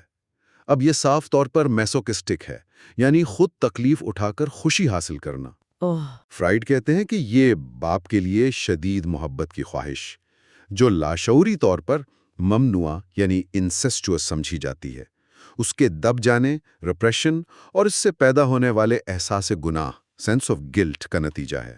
یعنی محبت کی خواہش سزا کی خواہش میں بدل گئی، گناہ کے احساس کی وجہ سے۔ ایک طرح سے ہاں، محبت کا اظہار مار کھانے کی شکل میں ہو رہا ہے۔ یہ ایک قسم کی نفسیاتی پسپائی ہے، ریگریشن۔ سمجھا۔ اور تیسرا مرحلہ جو مریضوں کو یاد رہتا تھا؟ ہاں، تیسرا مرحلہ وہ شعوری کانشیس خیال ہے جو مریض عام طور پر بتاتے ہیں۔ یہاں مارنے والا باپ نہیں ہوتا۔ کون ہوتا ہے پھر؟ کوئی استاد یا کوئی اور اتھارٹی والا شخص، اور مار کھانے والی بھی وہ خود نہیں ہوتی۔ اچھا، تو کون؟ اکثر کئی نامعلوم لڑکے ہوتے ہیں، اور بچی خود کو صرف دیکھنے والی، اسپیکٹیٹر سمجھتی ہے۔ دیکھنے والی؟ تو بظاہر تو یہ سیڈسٹک لگتا ہے کہ دوسروں کو پٹتا دیکھ کر خوشی ہو رہی ہے۔ ہاں، بظاہر، لیکن فرائڈ کا اصرار تھا کہ اس کی بنیاد اور تسکین اصل میں میسوکسٹک ہی ہے۔ یہ دوسرے لاشعوری مرحلے کا ایک متبادل ہے، ایک پردہ ہے۔ اور مار کھانے والے لڑکے ہی کیوں ہوتے ہیں؟ یہ بھی عجیب ہے۔ فرائڈ اسے لڑکیوں میں پائے جانے والے میسکولینٹی کمپلیکس سے جوڑتے تھے، یعنی لاشعوری طور پر خود کو مردانہ سمجھنا یا مردانہ کردار اپنانے کا رجحان۔ اچھا۔ تو اس کمپلیکس کی وجہ سے مار کھانے والے کردار بھی مردانہ یعنی لڑکے بن جاتے ہیں۔ یہ سب جڑا ہوا ہے اوڈیپس کمپلیکس سے، احساس گناہ سے اور جنسی نشوونما کے ابتدائی مراحل سے۔ تو یہ تصورات، یا جنہیں فرائڈ جنسی بیرا روی پرورژنز کہتے تھے، یہ اوڈیپس کمپلیکس کے حل نہ ہونے کی وجہ سے رہ جاتے ہیں؟ جی ہاں، فرائڈ کا استدلال یہی تھا کہ یہ اکثر اوڈیپس کمپلیکس کے دب جانے کے بعد اس کے نشانات یا اسکارز کے طور پر رہ جاتے ہیں۔ انہوں نے لڑکوں میں بھی ایسے تصورات دیکھے، اگرچہ کچھ فرق تھا۔ کیا فرق تھا؟ جیسے لڑکوں میں ماں مجھے مار رہی ہے والا خیال شعوری ہو سکتا تھا، اور وہ اپنی مردانہ شناخت رکھتے ہوئے بھی ایک غیر فعال، پیسو یا زنانہ رویہ اپنا سکتے تھے۔ واقعی ذہن کے راستے بہت پیچیدہ ہیں۔ اچھا، اب چلتے ہیں 1920 کے مضمون کی طرف، ایک عورت میں ہم جنس پرستی کے کیس کی نفسیاتی پیدائش۔ یہ ایک کیس سٹڈی ہے۔ جی، ایک نوجوان لڑکی کا کیس جس کو ایک بڑی عمر کی خاتون سے محبت ہو گئی تھی۔ اور یہاں فرائڈ کا رویہ، جیسا آپ نے شروع میں کہا، وہ فیصلہ سنانے والا نہیں بلکہ سمجھنے والا تھا۔ بالکل، یہ بہت اہم بات ہے۔ فرائڈ یہاں ہم جنس پرستی کو بیماری کا لیبل نہیں لگا رہے ہیں، بلکہ اس کی نفسیاتی وجوہات، سائیکوجینیسس، سمجھنے کی کوشش کر رہے ہیں۔ تو یہ لڑکی 18 سال کی تھی اور ایک ایسی خاتون سے محبت کرتی تھی جسے معاشرہ اچھا نہیں سمجھتا تھا۔ جی، اور اس تعلق کی وجہ سے اس نے خودکشی کی کوشش بھی کی تھی۔ فرائڈ کا تجزیہ بتاتا ہے کہ اس کی ہمجنس پرستی کی جڑیں بچپن کے تجربات اور خاص طور پر بلوغت، پیوبرٹی کے ایک اہم واقعے سے جڑی تھی۔ وہ کیا خاص واقعہ تھا جس نے فرائڈ کے مطابق سب کچھ بدل دیا؟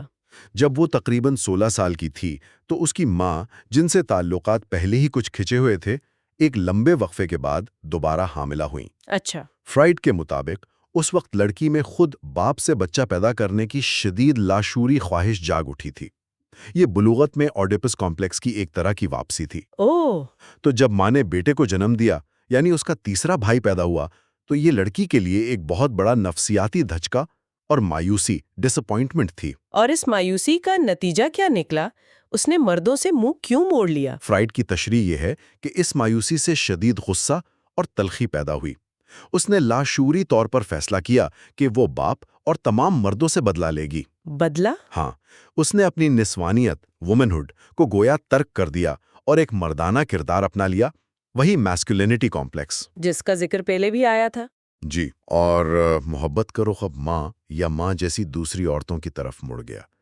دلچسپ بات یہ ہے کہ جس خاتون سے اسے محبت تھی وہ بے وقت اسے اس کی ماں اور اس کے بڑے بھائی جسے وہ بچپن میں پسند کرتی تھی دونوں کی یاد دلاتی تھی۔ یعنی ایک ہی انتخاب میں کئی لاشعوری خواہشات پوری ہو رہی تھیں، ہم جنس پرستانہ بھی اور مخالف جنس پرستانہ بھی۔ بالکل، اور اس میں باپ سے بدلے کا عنصر بھی شامل تھا۔ فرائیڈ نے نوٹ کیا کہ باپ اس تعلق کے سخت خلاف تھا۔ تو وہ جان بوجھ کر باپ کو دکھاتی تھی؟ ہاں، وہ جان بوجھ کر اس خاتون کے ساتھ باپ کے سامنے آتی تھی، گویا اسے چھڑا رہی ہو، اپنا اختیار جتا رہی ہو۔ یہ ایک طرح سے باپ پر نفسیاتی فتح تھی۔ تو کیا فرائیڈ اسے مکمل طور پر حالات کی پیداوار ایکوائرڈ سمجھتے تھے یا کوئی پیدائشی کانجینیٹل عنصر بھی تھا؟ فرائیڈ اس بحث کو نہ کہ یہ فطری ہے یا حالات کا نتیجہ بہت سادہ سمجھتے تھے۔ ان کا کہنا تھا کہ ٹھیک ہے، وہ مایوسی والا واقعہ اہم تھا، لیکن لڑکی میں پہلے سے کچھ رجحانات تھے، جیسے بچپن سے ماں کے ساتھ ایک مضبوط جذباتی لگاؤ، مدر فکسیشن، اور بھائیوں کے مقابلے میں کمتر نہ سمجھے جانے کی شدید خواہش، جو پینس انوی سے جڑے میسکولینٹی کمپلیکس کا حصہ تھی۔ تو یہ موروثی اور حاصل کردہ عوامل کا ایک پیچیدہ کھیل تھا؟ جی، کمپلیکس انٹرپلے۔ فرائیڈ نے یہ بھی واضح کیا کہ جسمانی جنس، ذہنی رویہ اور محبت کے لیے جنس کا انتخاب، آبجیکٹ چوائس، یہ تینوں چیزیں الگ الگ ہو سکتی ہیں، ضروری نہیں کہ یہ ہمیشہ ایک ہی لائن میں ہوں۔ یہ واقعی انسانی نفسیات کی پیچیدگی کو ظاہر کرتا ہے۔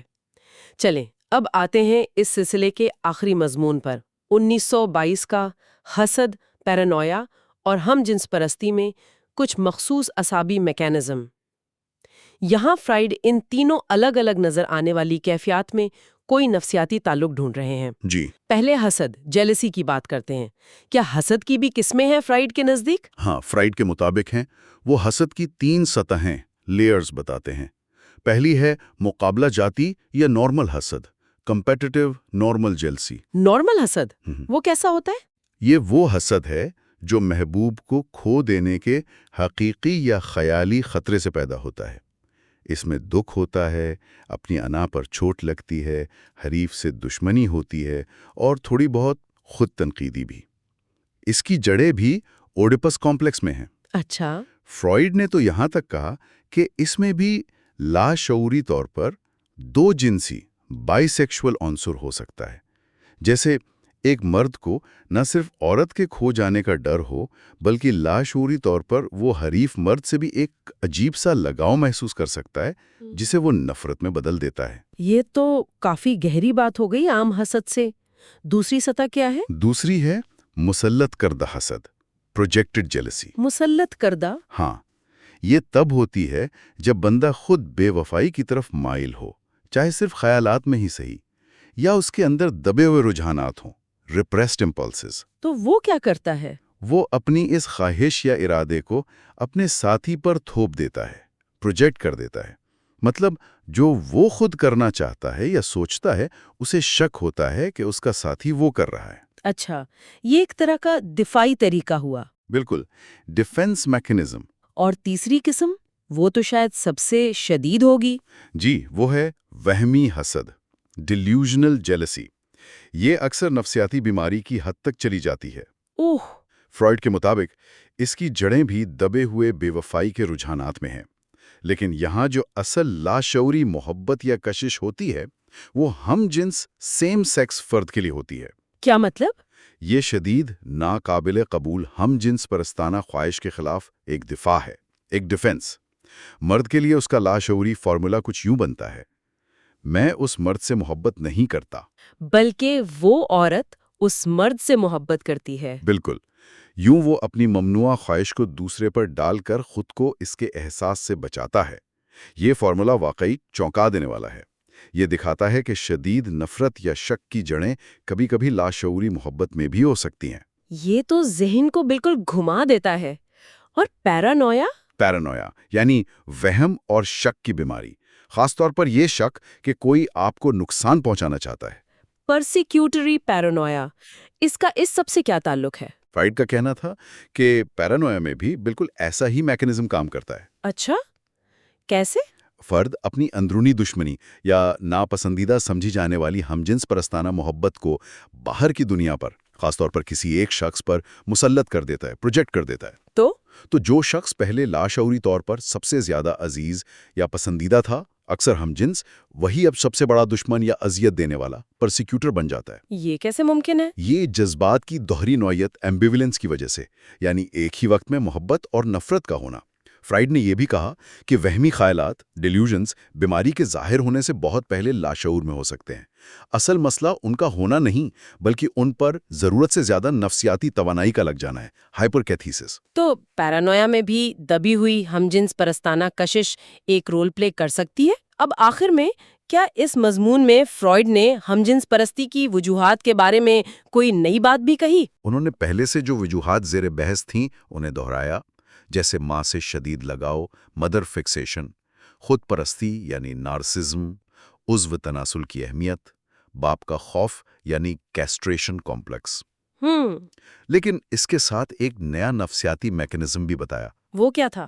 وہ یہ کہ بچپن میں ماں کے حوالے سے شدید حسد پیدا ہوتا ہے، خاص طور پر حریفوں کے خلاف، جیسے بڑے بھائی۔ یہ حسد شدید دشمنی اور جارحیت، ایگریشن کو جنم دیتا ہے۔ ٹھیک ہے۔ لیکن پھر سماجی تربیت اور بچے کی بے بسی کی وجہ سے یہ جارحانہ جذبات دب جاتے ہیں، ریپریسڈ ہو جاتے ہیں اور وقت کے ساتھ الٹ جاتے ہیں۔ الٹ جاتے ہیں مطلب دشمنی محبت میں بدل جاتی ہے؟ بالکل، نتیجہ یہ نکلتا ہے کہ جو پہلے حریف اور نفرت کا نشانہ تھے، وہی بعد میں پہلے ہم جنس پرستانہ محبت کے ہوموسیکشول لو آبجیکٹس بن جاتے ہیں۔ یہ تو پیرانویا والے میکانزم کا بالکل الٹ ہو گیا۔ ہاں، پیرانویا میں لاشعوری محبوب ظاہری دشمن بنتا ہے، اور یہاں لاشعوری دشمن ظاہری محبوب بن جاتا ہے۔ کمال ہے۔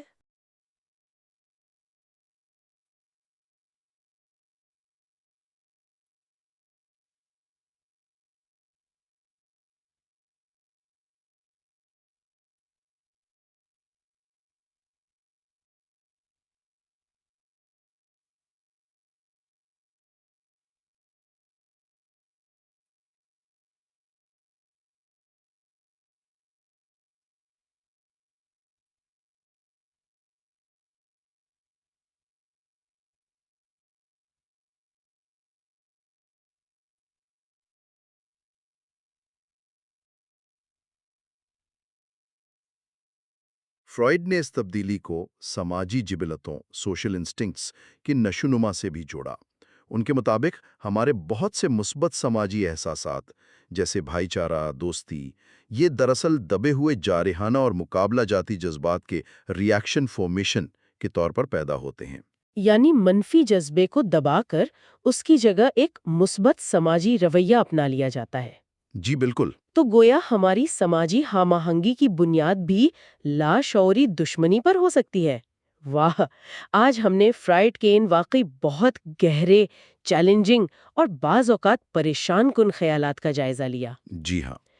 یہ مضامین ہمیں مجبور کرتے ہیں کہ ہم انسانی نفسیات کے ان پیچیدہ گوشوں کو، یہ خیالات، حسد، وہم، جنسیت، ان کو صرف نارمل اور غیر معمولی کے خانوں میں نہ بانٹیں، بلکہ سمجھنے کی کوشش کریں۔ یقیناً فرائڈ کا دیر پا پیغام یہی لگتا ہے کہ انسانی جنسیت و جذبات نہ یہ محض اخلاقی یا ثقافتی لیبل سے کہیں زیادہ پیچیدہ ہیں۔ ہمارے رشتے، ہماری پسند ناپسند، یہ سب ایسی اندرونی لاشعوری قوتوں سے بنتے ہیں جنہیں ہم خود بھی ٹھیک سے نہیں سمجھتے۔ صحیح۔ فرائڈ کی زندگی بھر کی کوشش یہی رہی کہ لاشعور میں چھپی ان سچائیوں کو سامنے لایا جائے، ان پر مذمت کی مہر لگانے کے لیے نہیں، بلکہ سمجھ اور ہمدردی پیدا کرنے کے لیے۔ جی، انسانی روح کے ان پراسرار ترین حصوں کے لیے سمجھ اور ہمدردی پیدا کرنے کے لیے۔ اور آج کی اس گفتگو کے اختتام پر سننے والوں کے لیے ایک سوچنے کی بات چھوڑ جاتے ہیں۔ اگر ہم ان گہری، اکثر متضاد لاشعوری خواہشات کو، جیسے ایک ہی شخص سے بیک وقت محبت اور نفرت کا ہونا، یا احساس گناہ کا ہماری خواہشات کی شکل بدل دینا، یا دشمنی کا دوستی میں بدل جانا، اگر ہم ان چیزوں کو بہتر سمجھ لیں تو یہ نہ صرف ان رویوں کو جنہیں غیر معمولی کہا جاتا ہے، بلکہ ہمارے روزمرہ کے رشتوں اور سماجی میل جول کو دیکھنے کا انداز کیسے بدل سکتا ہے؟ کیا اس سے ہمارے اندر دوسروں کے لیے زیادہ ہمدردی پیدا ہو سکتی ہے؟ سگمنڈ فرائیڈ کی کتاب sexuality and the psychology of love کے آخری چند مضامین میں خوش آمدید۔ ان تحریروں میں فرائیڈ آپ دیکھیں گے کہ جنسیت، بچپن اور ہمارے لاشعوری ذہن یعنی انکانشیس مائنڈ، ان سب پر اپنے پچھلے نظریات کو جیسے ایک جگہ اکٹھا کر رہے ہیں۔ آج ہم ذرا گہرائی میں یہ دیکھیں گے کہ فرائیڈ کے مطابق بچپن کے تجربات، خاص طور پر جنسیت والے، وہ ہماری بالغ زندگی میں محبت کرنے، تعلقات بنانے اور اپنی شناخت سمجھنے کی صلاحیت پر آخر کیسے اثر ڈالتے ہیں۔ مطلب یہ سمجھنا کہ ہماری جنسی شناخت اور جذباتی نشوونما بچپن سے جوانی تک کیسے شکل اختیار کرتی ہے، یہی آج کی گفتگو کا ایک طرح سے مرکز ہے۔ بالکل، اور یہ مضامین جو ہیں یہ فرائیڈ کی کئی دہائیوں کی تحقیق کا نچوڑ ہیں۔ وہ یہاں یہ دلیل دے رہے ہیں کہ جنسیت صرف آپ کہہ لیں ایک جسمانی خواہش یا فزیکل انسٹنکٹ نہیں ہے۔ اچھا، جی، بلکہ یہ انسانی شخصیت کی بالکل بنیاد ہے۔ یہ وہ طاقت ہے جو ہمارے سوچنے کے انداز، ہمارے محبت کرنے کے انداز اور دنیا سے جڑنے کے طریقے کو بناتی ہے۔ ان مضامین میں وہ خاص طور پر یہ بتاتے ہیں کہ بالغ محبت کی جڑیں اصل میں بچپن کے تجربات اور تصورات میں ہیں۔ تو آئیے فرائیڈ کے ان کبھی کبھی پیچیدہ اور اکثر متنازع سمجھے جانے والے خیالات کو سمجھنے کی کوشش کرتے ہیں۔ شروعات کرتے ہیں 10ویں مضمون سے، the infantile genital organisation of the libido, یعنی بچپن میں جنسی توانائی کی تنظیم۔ یہ 1923 میں لکھا گیا تھا۔ یہاں فرائیڈ کہتے ہیں کہ جنسی شناخت کا بننا بہت پہلے شروع ہو جاتا ہے، بچپن میں ہی۔ جی ہاں، یہ ان کے پرانے نظریات میں ایک اہم اضافہ تھا۔ یہاں وہ انفینٹائل جینیٹل آرگنائزیشن کا تصور متعارف کراتی ہیں۔ اس کا مرکزی خیال ہے پرائمیسی آف دی فیلس، یعنی عضو تناسل کی نفسیاتی برتری۔ جی، فرائیڈ کے مطابق اس عمر میں بچہ لڑکا ہو یا لڑکی، نفسیاتی طور پر صرف ایک ہی جنسی عضو اہمیت رکھتا ہے، اور وہ ہے مردانہ عضو یعنی پینس۔ اچھا، یعنی فرائیڈ یہ کہہ رہے ہیں کہ چھوٹے بچے، خاص طور پر لڑکے، وہ شروع میں یہ سمجھتے ہیں کہ سب کے پاس ان جیسا ہی عضو ہوتا ہے؟ بالکل، لڑکا یہی فرض کرتا ہے کہ تمام جانداروں کے پاس پینس ہوتا ہے، وہ متجسس ہوتا ہے، دوسروں میں اسے دیکھنا چاہتا ہے۔ فرائیڈ کے مطابق یہ تجسس جو ہے، یہ دراصل جنسی علم حاصل کرنے کی ایک ابتدائی کوشش ہے۔ اور دلچسپ بات یہ ہے کہ فرائیڈ نوٹ کرتے ہیں کہ بچہ اس کے باقی حصوں میں جیسے خصیے، ٹیسٹیکلز، ان میں زیادہ دلچسپی نہیں لیتا۔ لیکن پھر یقیناً وہ لمحہ آتا ہوگا جب اسے حقیقت کا پتہ چلتا ہے۔ جی، جب وہ اتفاقاً کسی لڑکی کے جنسی اعضاء دیکھتا ہے اور اسے احساس ہوتا ہے کہ ارے، پینس تو سب کے پاس نہیں ہوتا۔ فرائیڈ کہتی ہیں کہ اس کا پہلا رد عمل ہوتا ہے انکار، نہیں مانتا وہ۔ اچھا، پھر وہ سوچتا ہے کہ شاید عضو ابھی چھوٹا ہے، بعد میں بڑا ہو جائے گا۔ آخر میں وہ اس نتیجے پر پہنچتا ہے کہ اسے کاٹ دیا گیا ہے۔ یہیں سے کیسٹریشن کمپلیکس یا خصی پن کا خوف جنم لیتا ہے۔ اور یہ ایک انتہائی طاقتور لاشعوری خوف ہے جو لڑکے کی نفسیاتی نشوونما پر بہت گہرا اثر ڈالتا ہے۔ ایک اور ماہر فرنزی نے تو میڈیوسا کے سر کی مثال دی تھی کہ وہ بغیر پینس کے زنانہ اعضاء کو دیکھنے کے خوف کی علامت ہے۔ یہ تو کافی ڈرامائی تصویر کشی ہے۔ کیا فرائیڈ یہ کہتے ہیں کہ لڑکا فوراً سمجھ جاتا ہے کہ تمام عورتوں کے پاس پینس نہیں ہوتا؟ نہیں، فوراً نہیں۔ وہ پہلے یہ سوچتا ہے کہ شاید صرف کمتر یا بری عورتوں کو سزا کے طور پر اس سے محروم کیا گیا ہے۔ اپنی ماں جیسی جو قابل احترام خواتین ہیں، ان کو وہ کافی عرصے تک پینس کے ساتھ ہی تصور کرتا ہے۔ اچھا، جی، یہ تصور تب بدلتا ہے جب وہ بچوں کی پیدائش کے عمل کو سمجھنا شروع کرتا ہے اور جانتا ہے کہ صرف عورتیں ہی بچے پیدا کر سکتی ہیں۔ تب ماں بھی اس کی نظر میں پینس سے محروم ہو جاتی ہے۔ یہاں فرائیڈ پینس کے بدلے بچہ یعنی پینس فار اے چائلڈ جیسے پیچیدہ نفسیاتی تصورات کا ذکر کرتے ہیں کہ عورت کے لیے بچہ پیدا کرنا لاشعوری طور پر پینس نہ ہونے کی تلافی ہے۔ Passing of the Oedipus complex 1924۔ یہ فرائیڈ کا شاید سب سے مشہور نظریہ ہے نا؟ بچے کی اپنے والدین میں سے ایک کے لیے لاشعوری محبت اور دوسرے کے لیے رقابت کا احساس۔ یہ مضمون بتاتا ہے کہ یہ کمپلیکس کیسے ختم ہوتا ہے یا گزر جاتا ہے۔ جی، فرائیڈ اس کمپلیکس کے خاتمے کو براہ راست کیسٹریشن کمپلیکس سے جڑتی ہیں۔ جب لڑکا فیلک فیز میں ہوتا ہے، یعنی اس کی جنسی دلچسپی اپنے عضو پر مرکوز ہوتی ہے، مثلاً میسٹربیشن کے ذریعے، تو اسے بڑوں کی طرف سے روکا ٹوکا جاتا ہے۔ فرائیڈ کے مطابق اسے اکثر عضو کاٹ دینے کی دھمکی دی جاتی ہے، خاص طور پر خواتین کی طرف سے، جو اکثر باپ یا ڈاکٹر کا حوالہ دے کر اپنی بات کو زیادہ سنجیدہ بنانے کی کوشش کرتی ہیں۔ لیکن جیسا آپ نے پہلے کہا، شروع میں وہ اس دھمکی کو سنجیدگی سے نہیں لیتا۔ بالکل، سنجیدگی تب آتی ہے جب وہ لڑکی کے جنسی اعضاء دیکھ کر کیسٹریشن یعنی خصی پن کے امکان کا قائل ہو جاتا ہے۔ اب دھمکی حقیقی لگتی ہے۔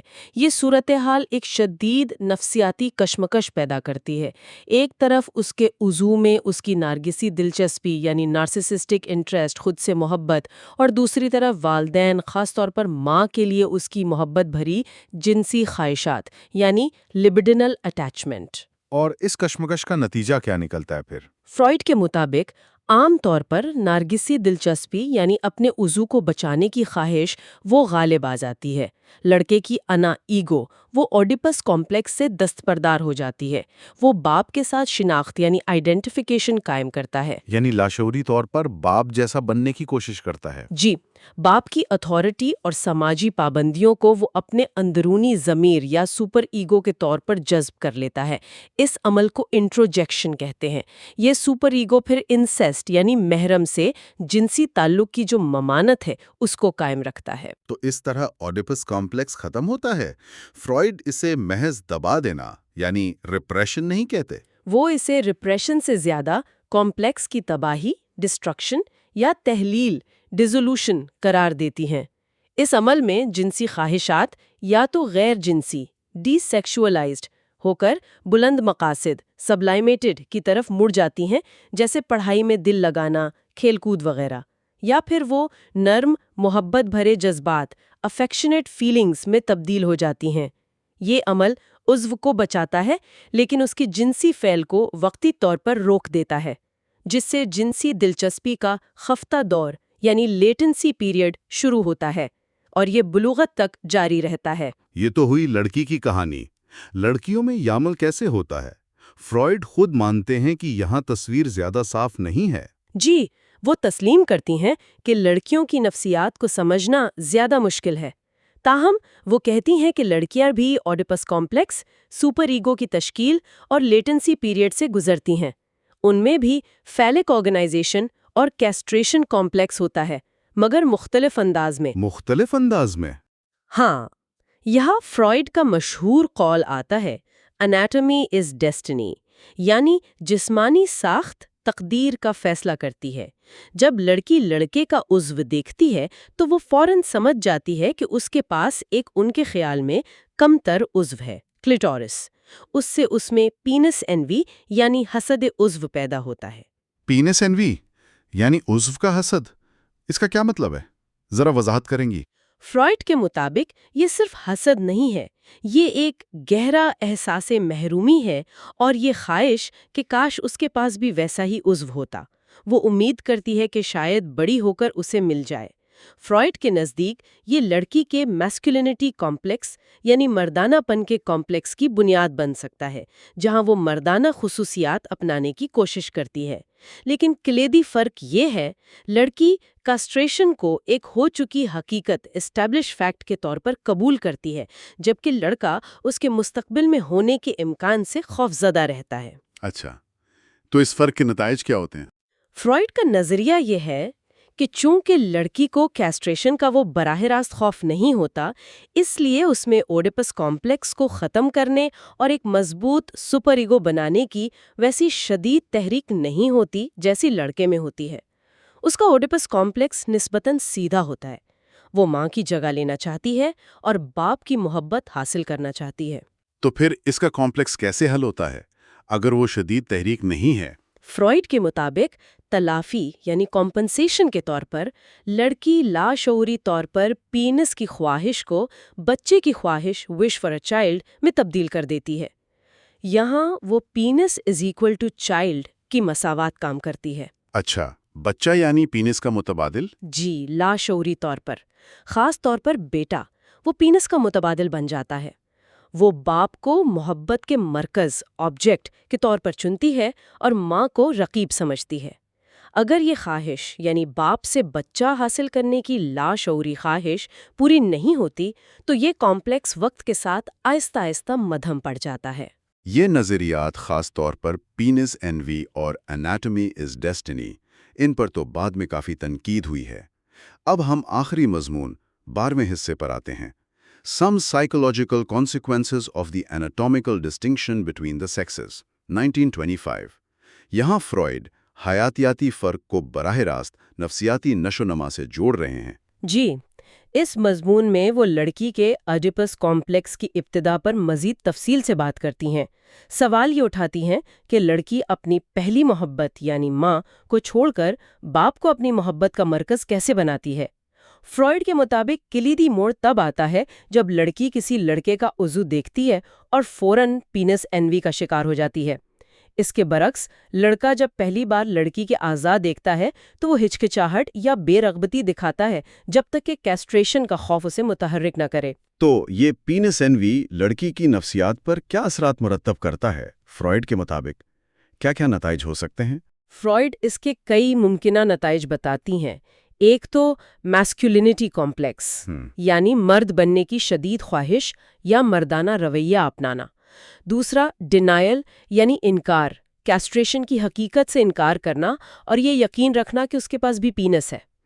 تیسرا احساس کمتری، سینس آف انفیریورٹی، جب اسے احساس ہوتا ہے کہ پینس کا نہ ہونا تمام عورتوں کی خصوصیت ہے۔ چوتھا مردوں کی تحقیر میں شرکت یعنی کمتر جنس ہونے پر مردوں کی رائے سے اتفاق کرنا۔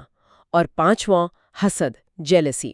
فرائیڈ کا خیال تھا کہ عورتوں میں حسد زیادہ شدید ہوتا ہے کیونکہ یہ منتقل شدہ ڈسپلیسڈ پینس انوی سے توانائی حاصل کرتا ہے۔ ایک اور نتیجہ جو فرائیڈ بتاتے ہیں وہ ماں کے ساتھ تعلقات کا خراب ہونا ہے۔ یہ کیسے؟ ہونے کا ذمہ دار ٹھہراتی ہے۔ یہ احساس اکثر تب بڑھتا ہے جب وہ دیکھتی ہے کہ ماں کسی دوسرے بچے، خاص طور پر بھائی، پر زیادہ توجہ دے رہی ہے۔ لیکن فرائیڈ کے نزدیک سب سے اہم نفسیاتی نتیجہ یہ نکلتا ہے کہ لڑکی میں اپنی کلیٹورس سے متعلق ماسٹربیشن کے خلاف شدید جذبات پیدا ہوتے ہیں۔ اچھا، وہ کیوں؟ اسے احساس ہوتا ہے کہ وہ اس معاملے میں لڑکوں کا مقابلہ نہیں کر سکتی، جس کی وجہ سے وہ کلیٹورل میسٹربیشن ترک کر دیتی ہے۔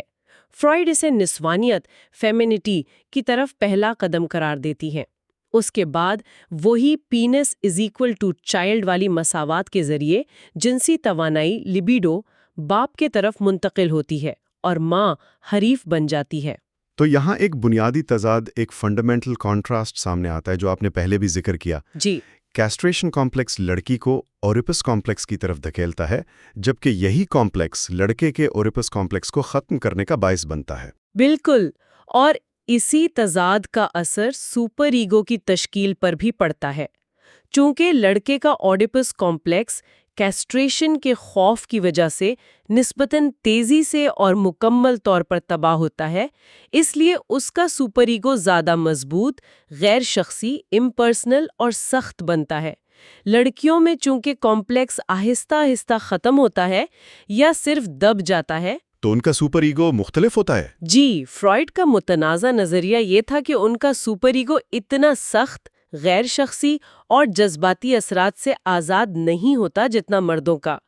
اسی بنیاد پر انہوں نے یہ نتیجہ اخذ کیا کہ عورتوں میں انصاف پسندی کا احساس کم اور جذباتی بنیادوں پر فیصلے کرنے کا رجحان زیادہ ہو سکتا ہے۔ یہ ایک ایسا نتیجہ ہے جس پر ظاہر ہے بہت بحث ہوئی ہے اور جسے آج کی نفسیات بڑی حد تک مسرت کرتی ہے۔ یقیناً، اور یہ بتانا اہم ہے کہ فرائیڈ نے خود بھی تسلیم کیا کہ یہ عمومی باتیں ہیں۔ حقیقت میں ہر فرد میں مردانہ اور زنانہ خصوصیات کا امتزاج ہوتا ہے۔ وہ خود بھی لڑکیوں کی نفسیاتی نشوونما کے بارے میں اپنی سمجھ کو نامکمل سمجھتی تھیں، لیکن ان کے نظریات چاہے متنازع ہی کیوں نہ ہوں، نفسیات کی تاریخ میں بہت اہم رہے ہیں۔ تو ان آخری مضامین کا مجموعی پیغام کیا ہے؟ یہ ہمیں محبت، شناخت اور بچپن کے تجربات کے بارے میں کیا سکھاتے ہیں؟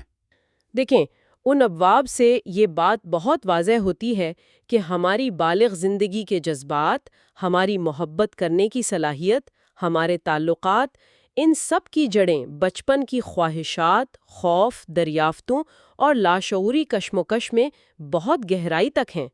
فرائیڈ ہمیں دکھاتی ہیں کہ محبت کو سمجھنے کے لیے پہلے خود کو سمجھنا ضروری ہے، اپنی یادوں کو، اپنے اندرونی تضادات کو اور اپنے ابتدائی رشتوں کو سمجھنا ضروری ہے۔ یعنی فرائیڈ کا کام ہمیں یہ یاد دلاتا ہے کہ انسانی رویہ اور جذبات بظاہر جتنے سادہ لگتے ہیں اتنے ہیں نہیں، ان کے پیچھے نفسیاتی قوتوں کا ایک بہت پیچیدہ جال ہوتا ہے۔ بالکل، چاہے کوئی فرائیڈ کے تمام نتائج سے متفق نہ بھی ہو، ان کا کام ہمیں مجبور کرتا ہے کہ ہم انسانی نفسیات کی گہرائی اور پیچیدگی کو تسلیم کریں۔ وہ ہمیں دکھاتی ہیں کہ ہم اپنی تاریخ کی پیداوار ہیں اور بچپن کے تجربات ہماری پوری زندگی پر اثر انداز ہوتے رہتے ہیں، اکثر ان طریقوں سے جن کا ہمیں شعوری طور پر علم بھی نہیں ہوتا۔ تو یہ مضامین ہمیں اس سوچ کے ساتھ چھوڑ جاتے ہیں کہ محبت اور خواہش کو سمجھنے کا سفر دراصل خود شناسی یعنی سیلف نالج کا سفر ہے، ایک ایسا سفر جو شاید کبھی ختم نہیں ہوتا اور نفسیات کے علم کا بالکل مرکز ہے۔ خوش آمدید۔ آج ہم سگمنڈ فرائیڈ کی کتاب sexuality and the psychology of love کے آخری کچھ مضامین یعنی حصے 13 سے 16 تک ان کا ذرا گہرائی میں جائزہ لے رہے ہیں۔ جی، یہ وہ تحریریں ہیں میرے خیال میں جہاں فرائیڈ کے خیالات بہت زیادہ پیچیدہ اور علامتی ہو جاتے ہیں۔ بالکل، یہ آخری مضامین اصل میں فرائیڈ کی زندگی بھر کی جو تحقیق تھی نا، اس کا نچوڑ ہے۔ وہ انسانی ذہن کو آپ کہہ لیں ایک میدان جنگ کے طور پر دیکھتی ہیں، جہاں خواہش، خوف، اخلاقیات، تخیل، یہ سب آپس میں ٹکراتے رہتے ہیں۔ ہمارے پاس ان مضامین کے کچھ اقتباسات ہیں، تو آج ہماری کوشش یہ ہوگی کہ سمجھیں کہ ان تحریروں میں وہ جنسی شناخت، خوف، ہمارے تصورات اور ہماری انا یعنی وہ حصہ جو خواہش اور حقیقت میں توازن رکھتا ہے، یہ کیسے جڑے ہوئے ہیں۔ جی، تو آئیے اس کو تھوڑا کھولتے ہیں۔ ہاں، ہم دیکھیں گے کہ فرائیڈ کس طرح عورت کی جو نفسیاتی نشو و نما ہے، خوف کی جڑیں کہاں ہیں، فیٹیشزم کیا ہے اور ذہن کیسے خود کو تقسیم کر لیتا ہے، ان سب کا وہ کیسے تجزیہ کرتی ہیں۔ ٹھیک ہے، تو شروع کرتے ہیں حصہ 13 سے۔ یہ 1931 کا مضمون ہے، عورت کی جنسیت۔ یہاں فرائیڈ وہ عورت کی جنسی شناخت کا جو پیچیدہ راستہ ہے اس پر دوبارہ سوچ بچار کرتا ہے۔ جی، وہ کہتا ہے کہ بچپن میں لڑکیوں کے لیے بھی پہلا محبت کا مرکز ماں ہی ہوتی ہے، بالکل لڑکوں کی طرح۔ تو سوال یہ ہے کہ وہ باپ کی طرف کیسے آتی ہیں؟ جی، یہاں فرائڈ ایک بہت اہم نقطے پر زور دیتی ہیں جسے وہ کہتی ہیں پری اوڈیپس مرحلہ، یعنی اوڈیپس کمپلیکس سے پہلے کا دور، اچھا، جب بچی کی پوری جذباتی دنیا بس ماں کے گرد گھوم رہی ہوتی ہے۔ فرائیڈ نے یہ نوٹ کیا کہ جو عورتیں بعد میں باپ سے بہت گہرا لگاؤ رکھتی ہیں نا، ان میں اس سے پہلے ماں سے بھی اتنا ہی شدید، مطلب ایک طوفانی قسم کا لگاؤ رہا ہوتا ہے۔ یعنی یہ ماں والا جو فیز ہے یہ لڑکیوں میں زیادہ لمبا یا زیادہ گہرا ہوتا ہے لڑکوں کے مقابلے میں؟ بالکل، اور فرائیڈ نے کہا بھی کہ اس کی اہمیت کو پہلے کم سمجھا گیا۔ یہ مرحلہ 4 یا 5 سال تک بھی جا سکتا ہے۔ فرائیڈ تو یہاں تک کہہ دیتی ہیں کہ شاید اوڈیپس کمپلیکس یعنی وہ مخالف جنس کے والدین سے محبت اور ہم جنس سے دشمنی والا معاملہ شاید اتنا یونیورسل مرکز نہ ہو نفسیاتی الجھنوں کا جتنا پہلے سمجھا جاتا تھا۔ خاص طور پر عورتوں کے لیے؟ جی، خاص طور پر عورتوں کے لیے، کیونکہ ان کی نشو و نما کا ایک بہت بڑا فیصلہ کن حصہ اس پری اوڈیپس دور میں گزرتا ہے۔ فرائیڈ 2 بڑی تبدیلیوں کا بھی ذکر کرتا ہے، ایک تو وہ جنسی مرکز کا کلیٹورس سے ویجائنا کی طرف جانا، اور دوسرا محبت کے مرکز کا ماں سے باپ کی طرف منتقل ہونا۔ یہ آسان نہیں ہوتا ہوگا۔ نہیں، بالکل نہیں، اور یہیں وہ کاسٹریشن کمپلیکس والی بات آتی ہے، مطلب جنسی اعضاء کے حوالے سے وہ محرومی یا خوف کا احساس۔ فرائیڈ کے مطابق لڑکوں اور لڑکیوں پر اس کا اثر الگ الگ ہوتا ہے۔ کیسے؟ لڑکا سمجھتا ہے کہ اس کے عضو کو خطرہ ہے تو وہ اپنی اوڈیپسل خواہشات کو دباتا ہے اور ایک سپر ایگو یعنی ضمیر بنا لیتا ہے۔ ٹھیک، لیکن لڑکی کے ساتھ کیا ہوتا ہے جب وہ یہ سمجھتی ہے کہ اس کے پاس لڑکوں جیسا عضو نہیں ہے؟ فرائڈ کے مطابق وہ اسے اپنی ایک کمی کے طور پر لیتی ہے. وہ مرد کی برتری کو مانتی بھی ہے اور اس کے خلاف بغاوت بھی کرتی ہے. یہ بہت متنازع بات ہے نا فرائڈ کی؟ یقیناً. اور فرائڈ خود بھی جانتی تھی کہ اس پر تنقید ہوگی. وہ 3 راستے بتاتی ہیں جو لڑکی اختیار کر سکتی ہے. ایک، جنسیت سے بالکل دور ہو جانا. دوسرا، اپنی مردانگی پر اصرار کرنا، جسے وہ میسکیولینٹی کمپلیکس کہتی ہیں، جو کبھی کبھی ہم جنس پرستی کی طرف لے جا سکتا ہے. اور تیسرا، ایک لمبے نفسیاتی سفر سے گزر کر باپ کو محبت کا مرکز بنانا اور نارمل نسوانیت کی طرف جانا. فرائڈ کا ایک اور خیال جو آج کل تو بالکل ہی قبول نہیں کیا جاتا وہ یہ تھا کہ عورتوں میں اوڈیپس کمپلیکس اکثر پوری طرح حل نہیں ہوتا، جس کی وجہ سے ثقافت پر ان کے اثرات کم ہوتے ہیں. جی بالکل. آج کے دور میں یہ بات بالکل بے معنی لگتی ہے، لیکن اس وقت کے نظریات کے حساب سے فرائڈ کا تجزیہ سمجھنا ضروری ہے. اچھا، اب سوال یہ ہے کہ لڑکی ماں سے دور کیوں ہوتی ہے آخر؟ فرائڈ نے کئی وجوہات بتائی ہیں. بہن بھائیوں سے حسد، یہ لگنا کہ ماں کی محبت بڑھ گئی ہے، اور سب سے بڑھ کر وہ لاشعوری شکایت کہ ماں نے اسے لڑکوں جیسا صحیح عضو نہیں دیا. یعنی لڑکی کیوں پیدا کیا؟ ہاں، اور ایک اور عجیب سی شکایت کہ ماں نے ٹھیک سے دودھ نہیں پلایا. فرائڈ ان شکایات کو بچپن کی خواہشات کی جو کبھی نہ پوری ہونے والی فطرت ہے نا، اس سے، اور خاص طور پر جذباتی دوگلے پن یعنی ایمبیولنس سے جوڑتی ہیں. مطلب محبت بھی اور نفرت بھی؟ جی، ماں سے شدید محبت میں شدید مایوسی یا غصہ بھی چھپا ہوتا ہے. یہی ملے جلے جذبات باقی وجوہات کے ساتھ مل کر بچی کو ماں سے دور کرتے ہیں. تو خلاصہ یہ ہوا کہ فرائڈ کے مطابق عورت کی نفسیاتی ڈیولپمنٹ لڑکوں سے مختلف ہے، زیادہ پیچیدہ ہے، خاص طور پر ماں کے ساتھ جو ابتدائی تعلق ہے. جی، اور یہ پری اوڈیپس سٹیج بہت اہم ہے. فرائڈ یہ سوال بھی اٹھاتی ہیں کہ پھر لڑکے ماں سے اپنا لگاؤ کیسے رکھتے ہیں. وہ کہتی ہیں شاید وہ دشمنی باپ کی طرف موڑ دیتے ہیں، مگر وہ مانتی ہیں کہ اس پر مزید غور کی ضرورت ہے. چلیں اب ایک بالکل الگ مضمون پر چلتے ہیں. حصہ 14، میڈوسا کا سر، 1922 کا ہے. یہاں فرائڈ یونانی دیومالا کی کہانی کا نفسیاتی تجزیہ کرتا ہے. میڈوسا جس کے سر پر سانپ تھے، جسے دیکھ کر لوگ پتھر کے ہو جاتے تھے، اس کا کٹا ہوا سر کس چیز کی علامت ہے؟ فرائڈ کا تجزیہ آپ دیکھیں کافی چونکانے والا ہے.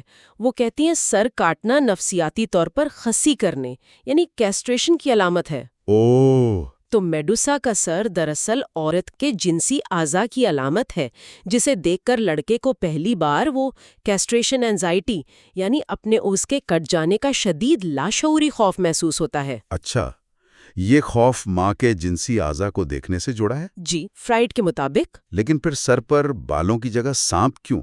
یہ تو اور ڈراؤنا لگتا ہے. ہاں، یہی فرائڈ کی سوچ کا کمال ہے. وہ کہتی ہیں سانپ خود عضوِ تناسل یعنی پینس کی علامت ہے. کیا مطلب؟ تو سر پر بہت سارے سانپوں کا ہونا اصل میں خوف کو کم کرنے کی ایک کوشش ہے، جیسے وہ سانپ اس عضو کی کمی کو پورا کر رہے ہیں جس کا نہ ہونا خوف دلا رہا ہے. واہ! مطلب علامتوں کی کثرت کمی کو چھپا رہی ہے. بالکل. فرائڈ کے مطابق جب علامتیں بہت زیادہ ہوں تو وہ اکثر کسی چیز کے نہ ہونے کی طرف اشارہ کرتی ہے. یہ تو واقعی گہری بات ہے. اچھا، اور وہ پتھر کا ہو جانا میڈوسا کو دیکھ کر؟ فرائڈ اسے بھی اسی کاسٹریشن کمپلیکس سے جوڑتی ہیں. پتھر ہونا یا سخت ہو جانا یعنی سٹفننگ وہ عضو کے کھڑا ہونے اریکشن کی علامت ہے. اچھا، گویا دیکھنے والا خوف سے جم تو گیا، لیکن یہ سختی اسے لاشعوری طور پر تسلی دے رہی ہے کہ اس کا اپنا عضو ابھی موجود ہے، ٹھیک ٹھاک ہے. یہ خوف پر ایک نفسیاتی فتح ہے. تو میڈوسا کا سر بے وقت خوف اور اس پر قابو پانے دونوں کی علامت بن جاتا ہے. بالکل. فرائڈ یہ بھی کہتی ہیں کہ دیوی ایتھینا کا میڈوسا کا سر اپنی ڈھال پر لگانا اسے ایک ایسی ناقابل رسائی جنسی طور پر خوفناک عورت بنا دیتا ہے جو مردوں کو دور رکھتی ہے.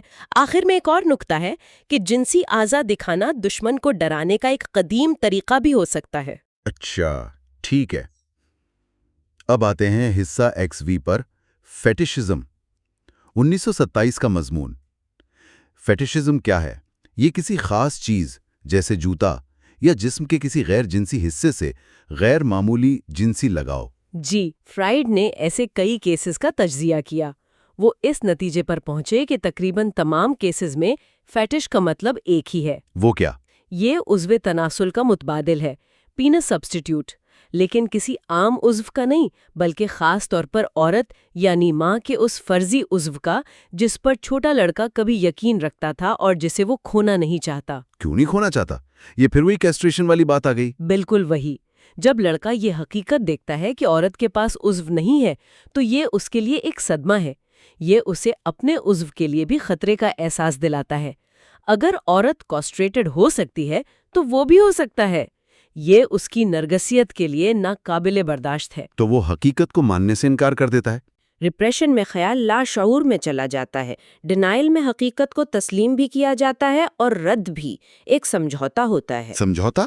کیسا سمجھوتا؟ سمجھوتا یہ ہے کہ لاشعوری طور پر لڑکا مان لیتا ہے کہ عورت کے پاس عضو نہیں ہے، لیکن ساتھ ہی وہ اس خیال کو بھی رکھتا ہے کہ عضو تھا یا ہونا چاہیے تھا۔ فیٹش آبجیکٹ اسی کھوئے ہوئے یا فرضی عضو کی جگہ لے لیتا ہے۔ اچھا۔ یہ فیٹش کاسٹریشن کے خوف کی ایک مستقل یادگار بن جاتا ہے۔ یہ بالوقت خوف پر فتح بھی ہے اور اس سے بچاؤ بھی۔ یعنی فیٹش ایک طرح سے عورت کو وہ کمی پوری کر کے دیتا ہے جو لڑکے کو برداشت نہیں ہو رہی۔ جی ہاں، اور اس کے دو فائدے ہیں۔ ایک تو یہ کاسٹریشن کے خطرے سے بچاتا ہے، دوسرا فرائیڈ کے مطابق یہ فیٹشسٹ کو ہم جنس پرست بننے سے بچاتا ہے، کیونکہ یہ عورت کو وہ خیالی عضو دیتا ہے جو اسے جنسی طور پر قابل قبول بناتا ہے۔ اور یہ فیٹش بنتا کیسے؟ مطلب کوئی خاص چیز ہی کیوں؟ وہ ناک پر چمک والی مثال یاد ہے؟ ہاں، وہ تو زبان کے کھیل کی مثال تھی، گلانس یعنی چمک اور گلانس یعنی نظر۔ لیکن عام طور پر فرائیڈ کہتی ہیں کہ فیٹش اکثر وہ آخری چیز ہوتی ہے جسے لڑکے نے عورت کے جنسی اعضاء دیکھنے سے یعنی کاسٹریشن کی حقیقت جاننے سے فوراً پہلے دیکھا تھا۔ جیسے کہ؟ جیسے پاؤں یا جوتا، کیونکہ وہ نیچے سے ٹانگوں کے درمیان دیکھ رہا تھا، یا کپڑے کا کوئی حصہ جیسے مخمل یا فر جو شاید ناف کے بالوں کی یاد دلائے، یا زیر جامہ جو کپڑے اتارنے کے اس آخری لمحے کی نمائندگی کرتا ہے جب تک عورت کو مکمل سمجھا جا رہا تھا۔ یہ واقعی بہت دلچسپ ہے کہ فیٹشسٹ کا رویہ اتنا دوہرا ہوتا ہے۔ وہ بے وقت حقیقت کا انکار بھی کر رہا ہے اور اقرار بھی۔ بالکل۔ فرائیڈ ایک مثال دیتی ہیں ایک شخص کی جس کا فیٹش ایک خاص قسم کا بیلٹ تھا۔ یہ بیلٹ جنسی اعضاء کو چھپا کر مرد اور عورت کا فرق مٹا دیتا تھا، گویا کہہ رہا تھا کہ عورت خسی ہے بھی اور نہیں بھی۔ کبھی کبھی فیٹش کے ساتھ سلوک بھی دوہرا ہوتا ہے۔ اس کی پوجا بھی کی جاتی ہے اور اسے علامتی طور پر کاٹا یا نقصان بھی پہنچایا جاتا ہے۔ فرائیڈ اسے چین میں پاؤں باندھنے کی رسم سے بھی جوڑتی ہیں، پہلے عضو پاؤں کو مسخ کرنا، پھر اس کی پوجا کرنا۔ یہ تضاد فیٹشزم کی نفسیات کا اہم حصہ ہے۔ گویا ذہن ایک ناقابل برداشت سچائی سے نمٹنے کے لیے بڑا عجیب راستہ نکالتا ہے۔ جی، اور یہ سائیکوسس یعنی شدید ذہنی بیماری سے مختلف ہے، جہاں حقیقت سے رابطہ بالکل ٹوٹ جاتا ہے۔ فیٹشسٹ حقیقت کے ایک حصے کو مانتا ہے، دوسرے کو رد کرتا ہے اور اس تضاد کو ایک مستقل سمجھوتے کی شکل میں زندہ رکھتا ہے۔ اچھا، اب ہم آتے ہیں فرائیڈ کی تقریباً آخری تحریروں میں سے ایک پر۔ حصہ 16، دفاعی عمل میں انا کی تقسیم، سپلٹنگ آف دا ایگو۔ یہ 1938 کی ہے۔ یہاں فرائیڈ ایک اور دفاعی طریقے کی بات کرتا ہے۔ ہاں، یہ تصور فیٹشزم سے ملتا جلتا ہے، لیکن اس کا دائرہ زیادہ وسیع ہے۔ فرائیڈ کہتی ہیں کہ فرض کریں ایک بچہ کسی بہت شدتی فطری خواہش جیسے مشت زنی کا عادی ہے، پھر کوئی تجربہ اسے ڈراتا ہے کہ اگر اس نے یہ کام جاری رکھا تو اسے کوئی ناقابل برداشت سزا ملے گی، جیسے کیسٹریشن۔ تو اب بچہ کیا کرے گا؟ خواہش چھوڑ دے یا خطرے کو بھول جائے؟ فرائیڈ کہتی ہیں کہ بچہ اکثر دونوں کام ایک ساتھ کرتا ہے۔ وہ حقیقت یعنی خطرے سے انکار کرتا ہے تاکہ اپنی خواہش پوری کر سکے، لیکن ساتھ ہی وہ لاشعوری طور پر خطرے کو تسلیم بھی کرتا ہے اور اس سے پیدا ہونے والے خوف کو کسی علامت جیسے فوبیا یا فیٹش کی شکل میں ظاہر کرتا ہے۔ اس سے انا یعنی شخصیت کے مرکز میں ایک دراڑ یا تقسیم پیدا ہو جاتی ہے، سپلٹ۔ بالکل، انا بے وقت دو متضاد حقیقتوں کو مان رہی ہوتی ہے۔ ایک طرف وہ حقیقت سے انکار کر کے خواہش پوری کر رہی ہے، دوسری طرف وہ حقیقت کو تسلیم کر کے اس سے ڈر بھی رہی ہے۔ یہ دراڑ فرائیڈ کے مطابق کبھی پوری طرح بڑھتی نہیں۔ فرائیڈ نے اس کی کوئی مثال دی ہے؟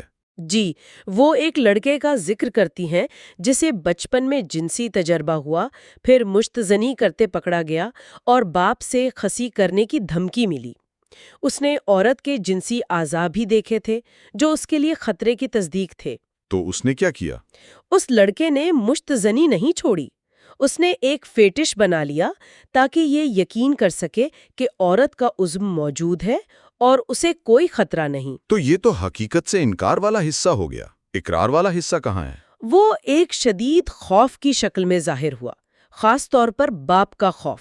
یہ خوف بتا رہا تھا کہ لاشعوری طور پر وہ خطرے کو مان رہا ہے۔ اچھا، دلچسپ بات یہ ہے کہ یہ خوف براہ راست کاسٹریشن کا نہیں تھا، بلکہ باپ کے ہاتھوں کھائے جانے کا تھا۔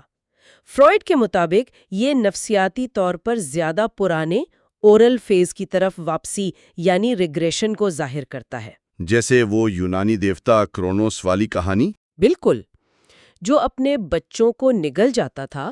اس لڑکے میں ایک اور چھوٹی علامت بھی تھی، پاؤں کی چھوٹی انگلی کو چھونے پر شدید حساسیت، جو شاید کاسٹریشن کے خوف کا زیادہ واضح جسمانی اظہار تھا۔ تو انا کی یہ تقسیم بھی حقیقت کی تکلیف سے بچنے کا ایک طریقہ ہے، جہاں ذہن متضاد خیالات کو ایک ساتھ پالتا رہتا ہے۔ جی ہاں، یہ ایک ایسا دفاعی طریقہ ہے جس میں حقیقت کو نہ پوری طرح قبول کیا جاتا ہے نہ پوری طرح رد۔ تو ان آخری ابواب کو دیکھتے ہوئے لگتا ہے کہ فرائیڈ یہاں محبت اور جنسیت کی نفسیات پر اپنی دہائیوں کی تحقیق کو ایک طرح سے سمیٹ رہا ہے۔ وہ دکھا رہا ہے کہ ہمارے ہر جذبے، ہر کشش، ہر پریشانی کے پیچھے معنی کی کئی پرتیں چھپی ہیں۔